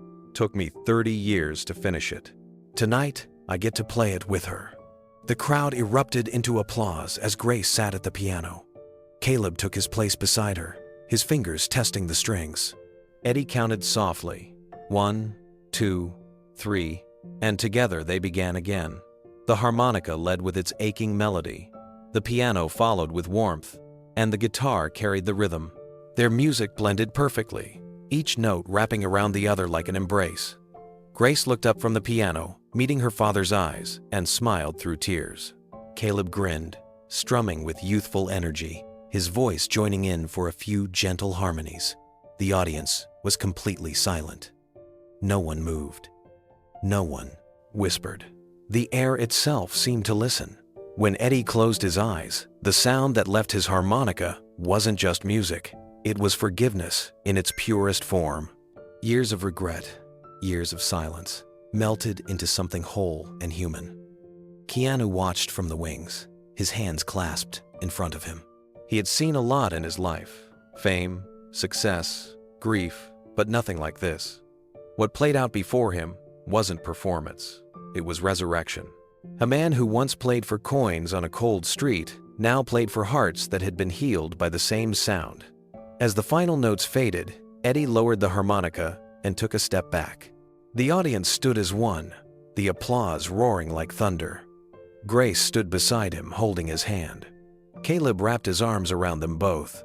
The three of them bowed together as the lights glowed golden behind them. Eddie's voice broke through the applause. "Thank you," he said softly, "for listening, for giving me back my music." Keanu felt his throat tighten as he stepped closer to the stage. From his place behind the curtain, he watched the crowd rise higher in their ovation. People were crying openly now, strangers who didn't know Eddie's full story, yet somehow felt it through the melody. Grace turned to the wings and gestured for Keanu to come forward, but he shook his head with a gentle smile. This was Eddie's night, his story, his redemption. When the curtain fell, Keanu finally walked out. Eddie was waiting just off stage, tears still streaking his face. He handed Keanu the harmonica. "I told you I'd keep playing," he said, his voice breaking. "You were right. You can play your way to forgiveness." Keanu closed his fingers around it. "No, Eddie, you didn't play your way there. You lived your way there." Eddie laughed softly, exhausted but radiant. "Maybe both." Grace joined them, wrapping her arms around her father. "Thank you," she whispered to Keanu. "You gave me my dad back." He shook his head. He found his way. I just pointed to the road. As the crowd's applause echoed beyond the stage, Keanu glanced at the harmonica in his hand. It caught the light silver, simple and alive with a history that could never be forgotten. He slipped it gently into his pocket. "Play until you do," he murmured, almost to himself. The next morning, headlines began to ripple across social media. Small local blogs were the first to post the story, "Homeless musician returns to the stage in unforgettable performance." Within hours, clips of Eddie Malone's harmonica solo filled timelines, spreading far beyond Los Angeles and Chicago. The video showed him standing center stage with Grace and Caleb beside him, playing a song that seemed to reach into the heart of anyone who listened. By noon, the clip had millions of views. Comments flooded in from all over the world. People wrote about forgiveness, about family, about how music could heal what words never could. One user said, "I don't know who this man is, but his song made me call my dad after 10 years. Another wrote, "I've never seen anything so raw and real on a stage before. It's not just music, it's redemption." The mystery deepened when fans started asking who had organized the event. Rumors spread that Keanu Reeves had been involved, but there were no official statements. Keanu had quietly left the theater right after the show, slipping out a side door while the applause still echoed inside. By the time the reporters arrived, he was already gone. Later that week, a journalist tracked down the community center in Chicago and learned about Eddie's new role teaching harmonica and blues. The article described his journey from the streets to the stage, calling it a story of grace in every sense of the word. Photos of Eddie smiling with Grace and Caleb began circulating online. The harmonica gleamed in his hand, a small symbol of rebirth that needed no explanation. When reporters finally reached out to Keanu's representatives, they were met with a simple response. "Mr. Reeves prefers not to comment." He asks that the focus remain on Eddie Malone and the foundation that supports musicians in need. Still, the story wouldn't fade. People wanted to know who had helped bring Eddie back. One entertainment outlet ran a segment titled "The Silent Samaritan," speculating about Keanu's involvement. They mentioned his presence at several charitable events for struggling artists and quoted an unnamed volunteer who said he doesn't want the credit. He just wants people to keep listening. Keanu finally broke his silence with a brief written statement that appeared in a small magazine. "This isn't about fame," it read. "It's about second chances. Sometimes the smallest act of kindness can bring someone back to life." The statement went viral, quoted in news outlets around the world. Yet Keanu didn't grant a single interview. No cameras followed him. No press tour was scheduled. He simply went back to work on a small independent film, blending into life as quietly as he had entered Eddie's. For him, the story wasn't meant to be told, it was meant to be felt. Weeks passed, but the story refused to die down. Eddie's song continued to climb across music platforms, recorded from the live charity concert. People didn't just listen, they shared it, quoted it, and wrote long, heartfelt posts about what it meant to them. The title on streaming sites read, "The Song of Forgiveness, Eddie Malone, live at the Road Back Home concert." It stayed on the top of inspirational playlists for months. Grace began receiving letters from teachers and music directors all over the country. Some asked her to speak about her father's story. Others simply thanked her for reminding them that it's never too late to reconnect. At her school, she started a small after-hours club called Music for Hope, where students who couldn't afford instruments could borrow guitars, keyboards, or harmonicas donated by the foundation Keanu had quietly funded. Caleb helped her set it up, printing flyers and managing a simple website. Every Thursday afternoon, the classroom filled with sound, not perfect music, but the kind that came from young hands trying to say something real. On the wall, Grace had written her father's favorite quote, "You don't play to be perfect. You play to be honest." Meanwhile, Eddie spent his days teaching at the community music center and his evenings writing new songs. Sometimes he still walked the streets of Chicago, harmonica in his pocket. But now people stopped him, not to hand him spare change, but to shake his hand. He'd smile humbly, thank them, and tell them to come hear the kids play next weekend. When asked how he managed to change his life, Eddie always gave the same answer. Someone stopped to listen. That's where it starts. He rarely showed it to anyone, but on quiet nights, after long days on set, or when life felt heavy, he'd plug in his headphones and replay it. The harmonica's sound filled the air, soft and soulful, carrying him back to that street corner where it all began. Each time he listened, he heard something new, not just notes, but layers of emotion. The cry of a man rediscovering purpose, the laughter of a daughter finding her father again, the calm of forgiveness that had taken root in the silence between their words. One evening, a producer asked him why he didn't capitalize on the story, why he hadn't turned it into a documentary or a campaign. Keanu just smiled. "Because the story already belongs to the people who heard it," he said, "not to me." The producer didn't understand, but that was fine. Keanu wasn't looking for understanding. He had seen something few people ever do: what happens when kindness becomes contagious. The concert had raised enough money to fund instruments, music lessons, and shelter programs for homeless artists across 3 cities. But Keanu never mentioned numbers or figures when asked about it. He simply said, "The real success is that Eddie's song didn't end on the street. It kept going." Months later, Grace sent him a video of her students performing the song with their own twist, a mix of harmonica, piano, and children's voices singing softly behind it. The caption read, "From one act of kindness came a chorus." Keanu watched it alone in his kitchen, smiling quietly. He didn't need applause, headlines, or credit. Watching that little classroom of kids play their hearts out was enough. The world saw a viral moment. Keanu saw a chain of small miracles. And as he turned off his phone, the last echo of the harmonica lingered in the quiet room, proof that sometimes the simplest kindness can make music that never stops playing. It was a quiet Sunday morning when the letter arrived. Keanu had just finished his coffee and was sorting through mail when he noticed one envelope that looked different. No return address, no printed label, just his name, written in neat, deliberate handwriting. He recognized it instantly.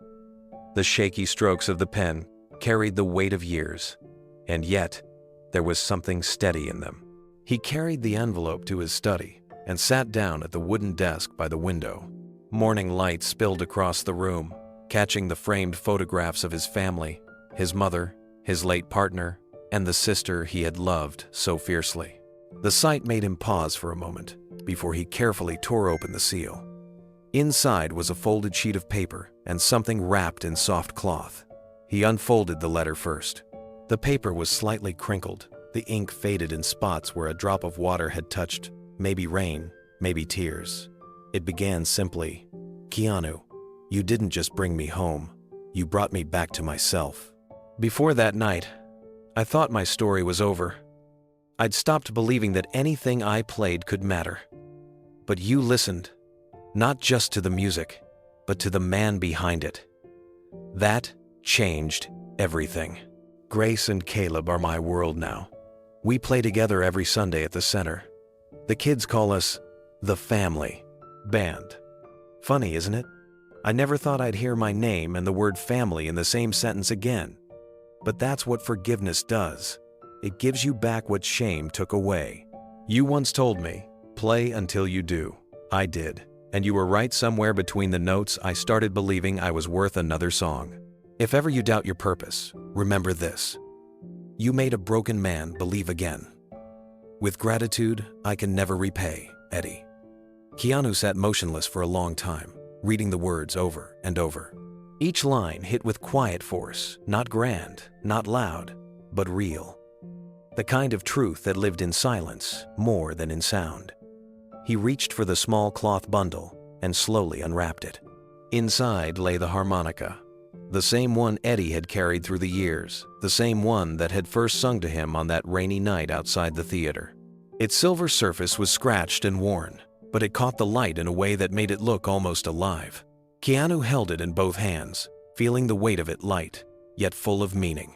A symbol of survival, of music reborn through pain and kindness. He could almost hear its voice again, soft and trembling, echoing through memory. Keanu sat back in his chair, the harmonica resting in his palm.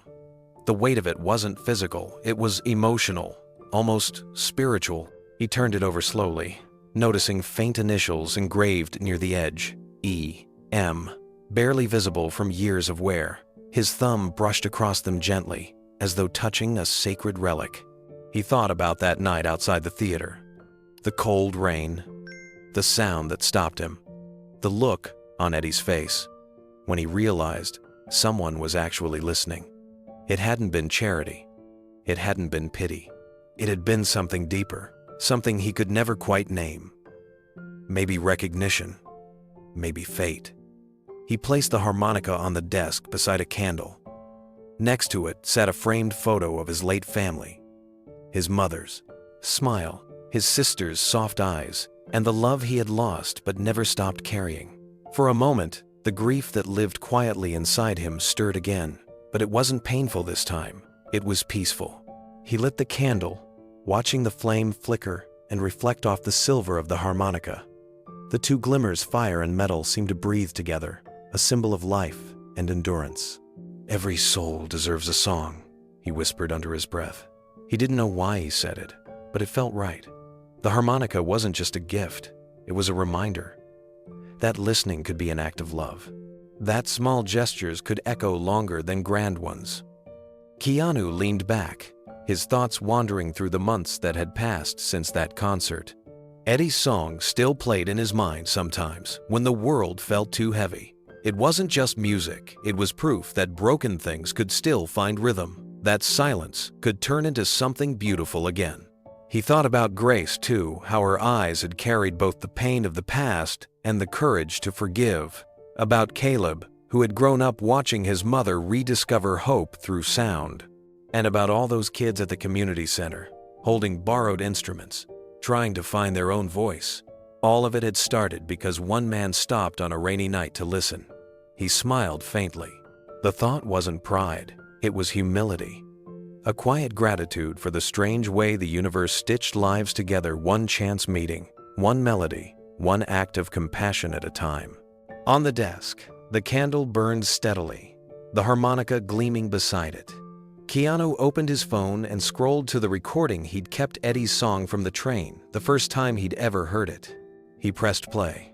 The sound filled the room instantly, soft, human, trembling. He closed his eyes and listened, feeling every note move through him like breath. It carried sorrow, yes, but it also carried something beyond it: grace, healing, and an unspoken reminder that purpose didn't always come from success or fame. Sometimes it came from presence, from being there when someone needed to be seen. When the song ended, Keanu sat in silence. The world outside his window moved on, cars passing, birds calling, sunlight shifting, but he stayed still, letting the quiet linger. Finally, he folded Eddie's letter neatly and placed it in the drawer beneath the desk, where he kept a few personal treasures: a photo from his first film, a postcard from a fan who'd written about hope, and now this, a man's simple thank you, written in ink and soul. He looked at the harmonica once more. "You found your way home," he murmured. And though he didn't know if he'd ever see Eddie again, he didn't need to. The music had already done what it was meant to do. It had carried its message into the world, healing one heart at a time. Keanu blew out the candle, the smoke curling upward like a whisper to the heavens. The room dimmed, but the warmth remained. Somewhere, far away, he imagined Eddie still playing under softer skies, surrounded by love, his music finally finding the peace it had searched for all those years. Months turned into a new season, and the world that had once watched Eddie Malone's redemption unfold slowly began to see what it had inspired. In quiet offices and rehearsal rooms across the country, something new was taking shape: the Harmony Project. The idea came to Keanu one evening as he reviewed a letter from one of the music center directors in Chicago. The note spoke of dozens of homeless artists showing up at their door, asking for instruments, lessons, or just a safe place to play. It struck him deeply there were countless Eddies out there, stories waiting for someone to listen. Within weeks, Keanu called a small meeting with the people who had helped organize the Road Back Home concert. "We did something good," he said, "but we can do something lasting." Out of that meeting came a plan, a foundation dedicated not just to helping one man, but to giving every struggling artist a path to reclaim their voice. They named it the Harmony Project. The name wasn't about perfection, it was about connection. The idea that broken notes could still come together to make something beautiful. The foundation would provide temporary housing for homeless musicians, offer access to instruments and recording equipment, and help them find performance opportunities in their communities. Eddie was one of the first people Keanu called. "I want you to be part of it," Keanu said. "You know what this means better than anyone." Eddie didn't hesitate. "If I can help someone find their way back like you helped me, I'm in." When the first Harmony Project Center opened in Chicago, Eddie stood beside Keanu at the ribbon-cutting ceremony. He didn't give a speech, but he didn't need to. The sight of him smiling, healthy, harmonica in his pocket said everything. Grace was there too, holding Caleb's hand. She had started volunteering at the center, teaching piano to children who had never touched an instrument before. Her classroom echoed with laughter and off-key notes, but she didn't mind. "Every sound is progress," she liked to say. Keanu visited quietly that day, avoiding press or attention. Cameras wanted to capture the Hollywood star doing good, but he refused every interview. "It's not about me," he told the reporters waiting outside. "It's about the music, about the people who deserve to be heard." Inside the building, he sat at a folding table with Eddie, drinking coffee from paper cups. They didn't talk much about the past anymore. Instead, they talked about the kids learning guitar, the veterans rediscovering drums, and the elderly woman who had written her first song at 72. Eddie leaned back, smiling. "You see what you started?" Keanu shook his head gently. "No, Eddie. You see what we started. The Harmony Project grew faster than anyone expected. Within 6 months, there were new centers opening in Los Angeles, Seattle, and New Orleans cities, where street music and forgotten voices often mingled in the same corners. Each location carried the same mission: to turn silence into sound again. Eddie became a cornerstone of the movement. He traveled between cities, teaching young artists how to breathe life into their instruments. His workshops weren't about technical skill, they were about soul. Anyone can play notes, he told them, but only the brave play truth. People listened to him because they knew he wasn't preaching. He was living proof. During one of the sessions in Los Angeles, a teenager named Luis asked him, "How do you know if your music matters?" Eddie smiled and handed him a harmonica. "Play it like your life depends on it," he said. "If it hurts, you're doing it right." Keanu attended quietly, blending in with the small crowd at the back of the room. Watching Eddie guide others was like watching a circle close. The man who once played for spare coins was now giving away something priceless. Afterward, Keanu joined him outside for coffee. Their usual ritual. Eddie sipped his slowly, squinting against the California sun. "You know," he said, "every time I walk into one of these centers, I feel like I'm walking into a second chance." Keanu smiled. "That's exactly what it is." They sat on a bench under a tree, not saying much for a while. Around them, laughter and music drifted out from the open doors, guitars tuning, voices warming up, a trumpet blaring a little too loudly before finding its rhythm. It was imperfect, chaotic, and alive. Eddie looked over at Keanu, his eyes full of quiet pride. "You could have just kept walking that night, but you didn't. And because of that, all this exists." Keanu shook his head, his tone soft. "I didn't stop because I wanted to change your life. I stopped because your music changed mine," Eddie chuckled. "Guess we're even then." Their friendship had settled into something rare, effortless, rooted in mutual respect. They didn't need to talk about gratitude anymore. It was understood. Each visit ended the same way. A handshake that turned into a hug, a promise to keep going, and a shared silence that said more than words ever could. Grace often joined them when she could. She led piano workshops for women recovering from addiction and helped design the center's Music for Healing curriculum. Watching her teach filled Keanu with quiet admiration. There was a steadiness in her, a grace, the kind that came from someone who had walked through pain and found light on the other side. During one visit, Keanu stood at the edge of her classroom, listening as she guided a small group through a simple melody. "Don't rush the notes," she told them. "Let them breathe. The silence between them is part of the song too." Eddie caught Keanu's expression and whispered, "You know she got that from me." Keanu smiled. "She got her strength from you too." By the end of the year, the Harmony Project had helped hundreds of musicians find work, shelter, and community. Some went on to record albums, others simply played for joy. The goal was never fame, it was belonging. Every so often, Keanu received letters from people who had passed through the program. One from a single mother in Seattle read, "I came here broken, but music gave me back my voice." Another from a veteran in New Orleans said, "Your foundation gave me more than a guitar. It gave me a reason to wake up." Keanu never replied with grand words. He simply wrote back, "Keep playing. Someone's listening." At the end of each year, he visited the original Chicago Center, the first one, the heartbeat of it all. Eddie was always there, waiting with 2 cups of coffee. They'd sit by the window overlooking the street, the city alive outside, the music drifting up from the basement practice rooms. Eddie would raise his cup and say, "To the music that saved us." Keanu would lift his own and answer, "To the people who keep it alive."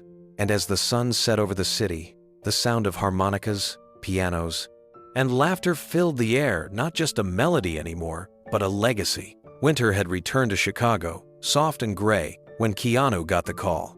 Eddie's voice on the other end was weak but cheerful. "Don't worry, I'm not calling from the grave yet," he joked. "Just slower than before." Keanu smiled, though his heart tightened. "How are you holding up?" Eddie coughed lightly. The doctor says I've got a stubborn heart. Keeps beating even when the rest of me's tired of the noise. But I can feel it, Keanu. The end's not far off. There was a pause, not of fear, but of quiet acceptance. Keanu had heard that tone before in people who had made peace with their story. "Is there anything you want to do?" he asked softly. Eddie's voice brightened just a little. "Yeah, I want to play one more time. Not for fame, not for an audience. Just to close the loop." Within a week, Keanu arranged it a small, candlelit evening at the Orpheum Theater, the same place where everything had begun that rainy night a year and a half before. There would be no press, no announcement, just family, friends, and a few of the musicians from the Harmony Project who wanted to say thank you. The night of the concert, the air was cold enough to turn breath into clouds. Inside, the old theater glowed with the warm flicker of candles placed along the aisles and across the stage. The scent of wax and wood hung in the air, familiar and comforting. Grace and Caleb sat near the front, hands clasped tightly. Keanu stood backstage, helping Eddie adjust the small microphone pinned to his jacket. His hand shook slightly as he fastened it, but Eddie grinned. "You nervous for me?" Keanu laughed softly. "Always." "Good," Eddie said. "Means you care." When the lights dimmed, the small crowd fell silent. Eddie walked onto the stage slowly, steadying himself with the edge of the piano. The spotlight followed him, turning his silver hair into a halo. He looked out at the faces: Grace, Caleb, the students he'd taught, the friends he'd mentored, and smiled. "Most of you know me as the man who never stopped playing," he began. "But truth is, I stopped once, for a long time. And someone," his gaze flicked toward Keanu, standing quietly in the wings, "reminded me how to start again." A murmur of warmth moved through the audience. Eddie nodded to Grace, who joined him at the piano. Caleb held his small guitar at her side. The three of them exchanged a quiet glance that said everything. Eddie lifted the harmonica to his lips, drew in one slow breath, and began to play. The first note floated through the theater like a prayer. It was the same melody Keanu had heard on that street corner, but now it carried the fullness of a lifetime. Every sorrow, every joy, every goodbye was written in the sound. The harmonica wept, then sang, then settled into a gentle rhythm that filled the room with light. As Eddie played, the world outside seemed to fade. The theater, with its creaking floors and flickering candles, became a sanctuary. No one dared move. Every breath, every heartbeat, seemed to follow the music's rise and fall. Grace's fingers joined in softly on the piano, weaving through the melody like a conversation between time and memory. Caleb strummed along, his young rhythm steady and full of pride. Keanu stood at the side of the stage, his eyes fixed on the man who had once played for strangers on a cold street. Now Eddie played for everyone he loved, and for something greater. The sound carried warmth, sorrow, and peace all at once. As the final note faded, the silence that followed felt sacred. Then the audience rose, not in loud applause, but in a wave of reverent stillness, before clapping softly, respectfully, as if afraid to break the spell. Eddie lowered his harmonica slowly, breathing heavily, eyes glistening with tears. He leaned toward the microphone. "Thank you," he said, his voice trembling. "Not just for listening tonight, but for helping me find my way back to the music." The applause swelled, steady and heartfelt. Eddie bowed slightly and turned toward Grace and Caleb, whispering, "You made me proud." They hugged him as the lights dimmed, candles flickering like quiet souls saying goodbye. Backstage, Keanu met him with open arms. Eddie smiled faintly. "Guess that was my encore." Keanu chuckled. "You still had the crowd," Eddie coughed, gripping his chest briefly before waving off concern. "Don't look so worried, man. I'm fine, just a little out of tune." They sat together for a while in the dressing room, the harmonica resting on the table between them. The faint hum of voices from the audience drifted through the walls, blending with the whisper of wind outside.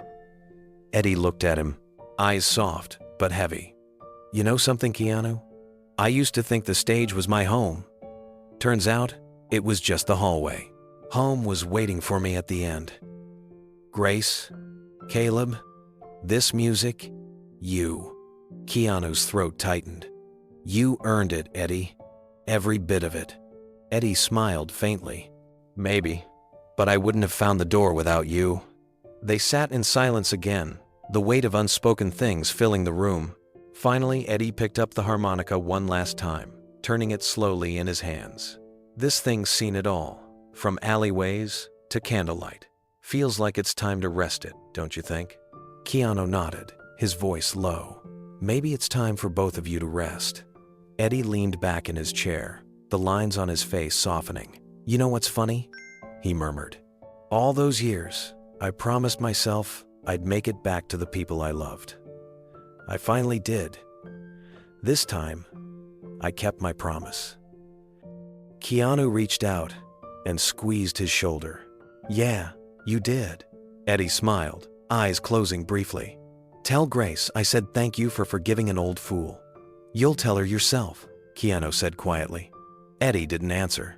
He simply exhaled a long, peaceful breath and whispered, "Play it forward." The next morning, Grace called Keanu. Her voice was calm, though thick with emotion. Dad passed in his sleep, she said. Peaceful, smiling. Keanu closed his eyes. He finished his song. Grace's voice broke slightly. He did, and he left the harmonica on his nightstand. Keanu didn't say much after that. He just sat by his window as dawn broke, watching the first lights spill across the city, soft, golden, and new. Somewhere, in the distance, he imagined he could still hear it, that gentle tune of forgiveness, rising one last time into the quiet morning air. Spring came early that year. The snow melted faster, the days stretched longer, and the city of Chicago seemed to hum with quiet renewal. Outside the Orpheum Theater, the same one where Eddie Malone had played his final song, a small crowd gathered on a cool morning for a simple ceremony. The marquee above the entrance no longer advertised shows. Instead, a bronze plaque had been placed on the wall near the front doors. It gleamed softly in the morning light, engraved with words that carried the weight of a lifetime. In memory of Eddie Malone, the man whose music found its way home. Grace stood before it, her hand resting lightly on Caleb's shoulder. Keanu stood beside them, dressed simply, blending into the group as always. There were no cameras, no press, no speeches. Just people who knew what the plaque meant. A few of Eddie's old friends from the music center came, their instruments slung over their backs. Someone softly played the first few notes of his song on a harmonica, and everyone fell silent. Grace's eyes shimmered, but she smiled. He'd hate all this attention, she whispered. Keanu smiled back. Then we're doing it right. When the music faded, Grace stepped forward and laid a single white lily at the base of the plaque. Caleb followed, setting down the harmonica case his grandfather had left him. He didn't open it, just placed it there like an offering. The small crowd bowed their heads, and for a few long moments, no one spoke. Later that day, Keanu met with the board of the Harmony Project to discuss a new initiative. They had decided to create the Eddie Malone Scholarship Fund, dedicated to supporting underprivileged music students who showed not only talent, but heart. The scholarship would provide instruments, lessons, and mentorship, a chance for others to find their own song the way Eddie had found his. Keanu presented the first donation himself, writing the check in silence before placing it on the table. Eddie didn't just make music, he said quietly. He reminded us why it matters. That evening, Grace called him from her small apartment above the music center. He'd be so proud, she said, her voice breaking slightly. He already is, Keanu replied. He's part of everything now, every note, every student, every song that's played in his name. Months passed, and the scholarship began changing lives faster than anyone expected. The first recipient was a 17-year-old boy named Malik, a street performer who played guitar on subway platforms. When Grace told him the news, he cried openly, whispering, "I just wanted someone to hear me." She smiled through her own tears and said, "Someone once did. Now it's your turn to be heard." The fund expanded into multiple cities under the same guiding principle. Music wasn't just art, it was healing. Each new student received a letter that quoted Eddie's words. Play it like your life depends on it. If it hurts, you're doing it right. The phrase became the motto of the Harmony Project. It was painted on the walls of classrooms and printed on every scholarship certificate, a daily reminder that truth mattered more than perfection. Grace and Caleb continued to perform together at the annual Road Back Home charity concert. Every year, the event began the same way, with a single spotlight and the sound of the harmonica recording from Eddie's final night. The audience always recognized it, that haunting melody that had once filled a quiet theater and stopped the world for a moment. The crowd would rise in silence, not as fans, but as witnesses to something eternal. Then, Grace would join on piano, Caleb on guitar, and together they'd play the song again, not to replace Eddie's voice, but to carry it forward. It was never played perfectly, there was always a missed note here, a faltering breath there, but that was part of its beauty. As Grace once said, Dad's song wasn't meant to be flawless, it was meant to be human. Keanu rarely took the stage, but he never missed a concert. He sat near the back, quietly blending in with the volunteers and guests, his expression calm and reflective. Sometimes, during the final encore, Grace would glance toward the audience and see him sitting there, eyes closed, swaying slightly to the rhythm.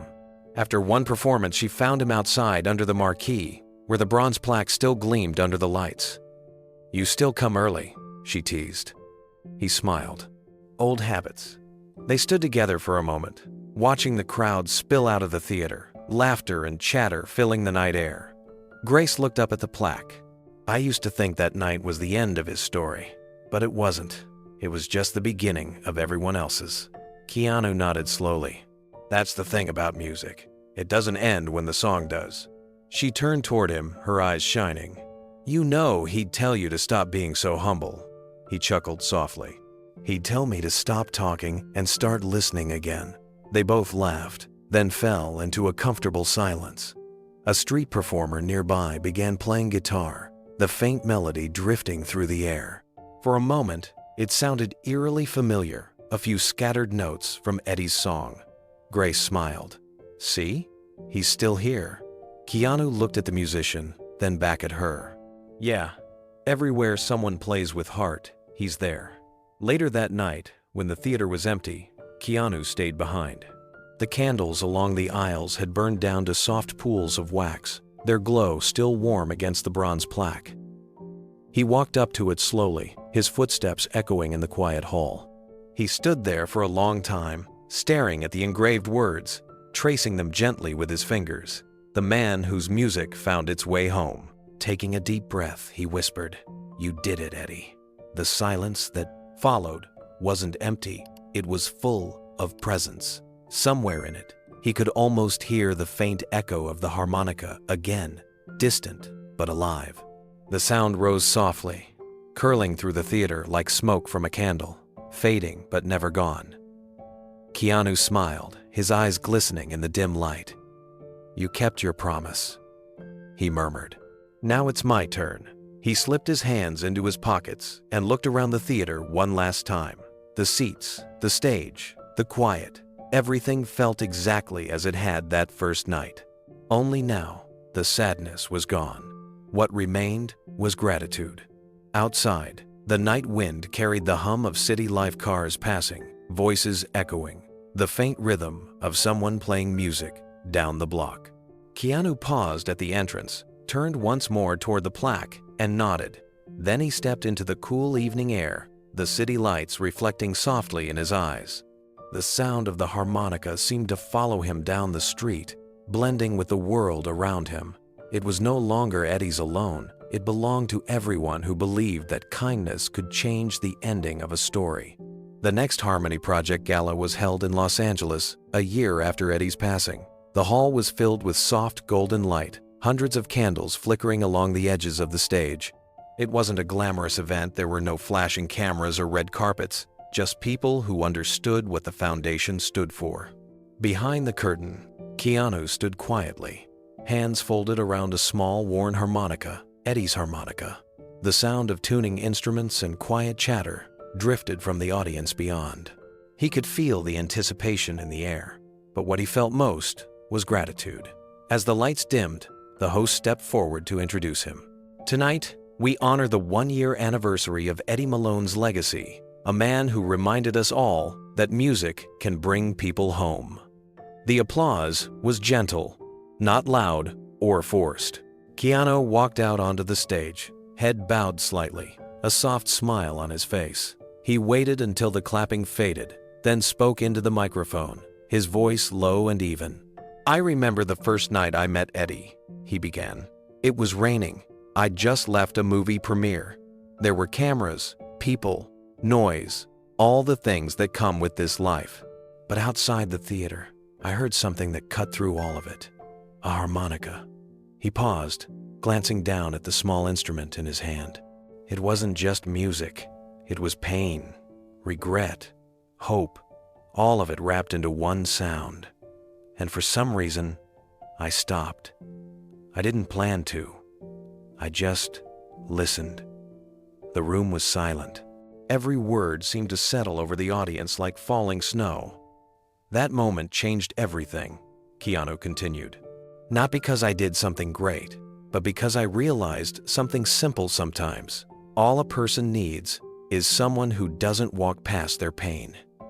He looked out at the rows of faces, students, teachers, parents, former homeless musicians who had found a second chance. Many were wiping tears from their eyes.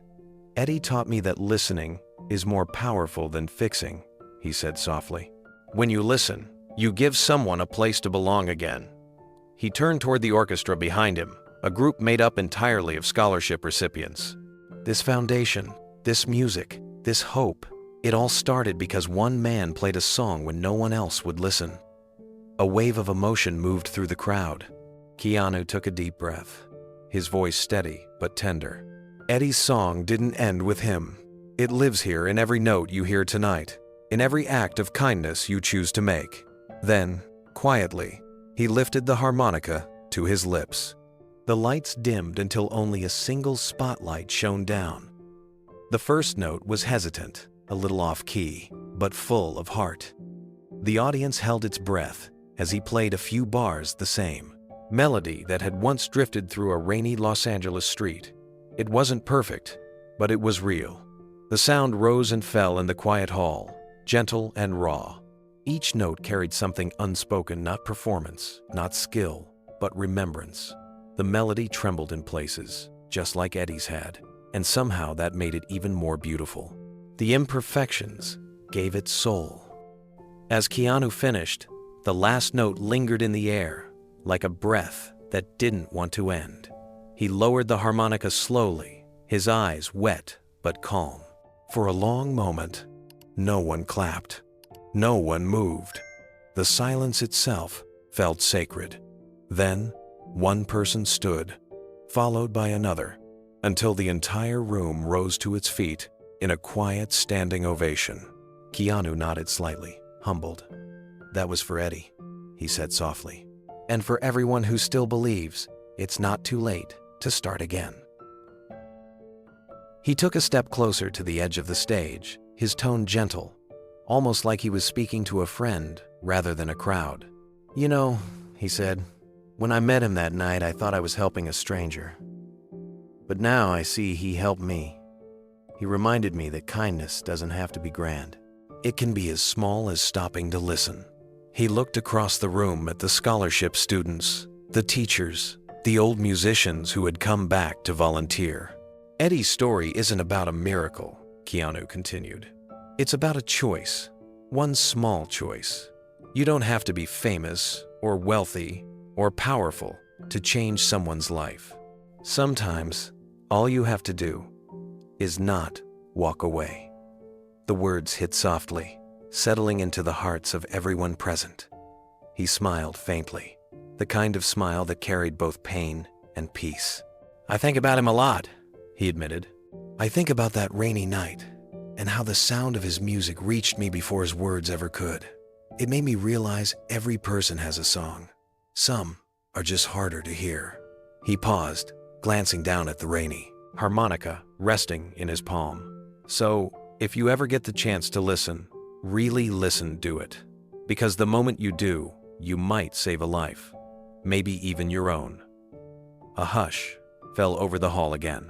People were crying openly now, not because it was sad, but because it was true. Keanu stepped back and looked toward the orchestra, gesturing for them to play. The musicians began softly a slow, tender reprise of Eddie's song. It swelled gently, filling the air with warmth. Keanu placed the harmonica on the stool beside him and stood in silence as the melody carried on. When the song ended, he returned to the microphone for the final words of the night. Eddie Malone's music found its way home, he said. But his message belongs to all of us now. Don't let the world make you deaf to kindness. Don't let noise drown out compassion. Because sometimes the smallest act of listening can echo for generations. The audience stayed standing as Keanu bowed his head. Then, slowly, he lifted the harmonica again and pressed it to his lips for one final note. A soft, trembling tone that faded into the stillness like a prayer. After the gala, as the crowd dispersed and the hall emptied, Keanu remained on stage alone. The candles had burned low, their flames flickering weakly against the dim light. He looked toward the front row where Grace and Caleb had sat earlier, then up toward the balcony where students had cheered for their mentors. Every seat told a story now. Every echo of applause felt like gratitude from beyond. He smiled quietly to himself, whispering, "You did it, Eddie." The echo of his voice vanished into the empty hall, leaving only the soft hum of air and the faint scent of melted wax. He turned toward the open door, the cool night waiting outside. Before leaving, he paused once more, hand resting on the harmonica. "What if we all stopped long enough to listen?" he murmured. Then he slipped the harmonica into his pocket and walked into the night, the sound of distant music drifting faintly from a nearby street performer, another voice carrying the same song forward. Final reflection. Sometimes healing doesn't begin with words. It begins with silence, with attention, with compassion. It begins when one person decides to stop and listen. If you believe in second chances, share this story. Leave a comment about someone who changed your life with kindness, because healing begins with listening.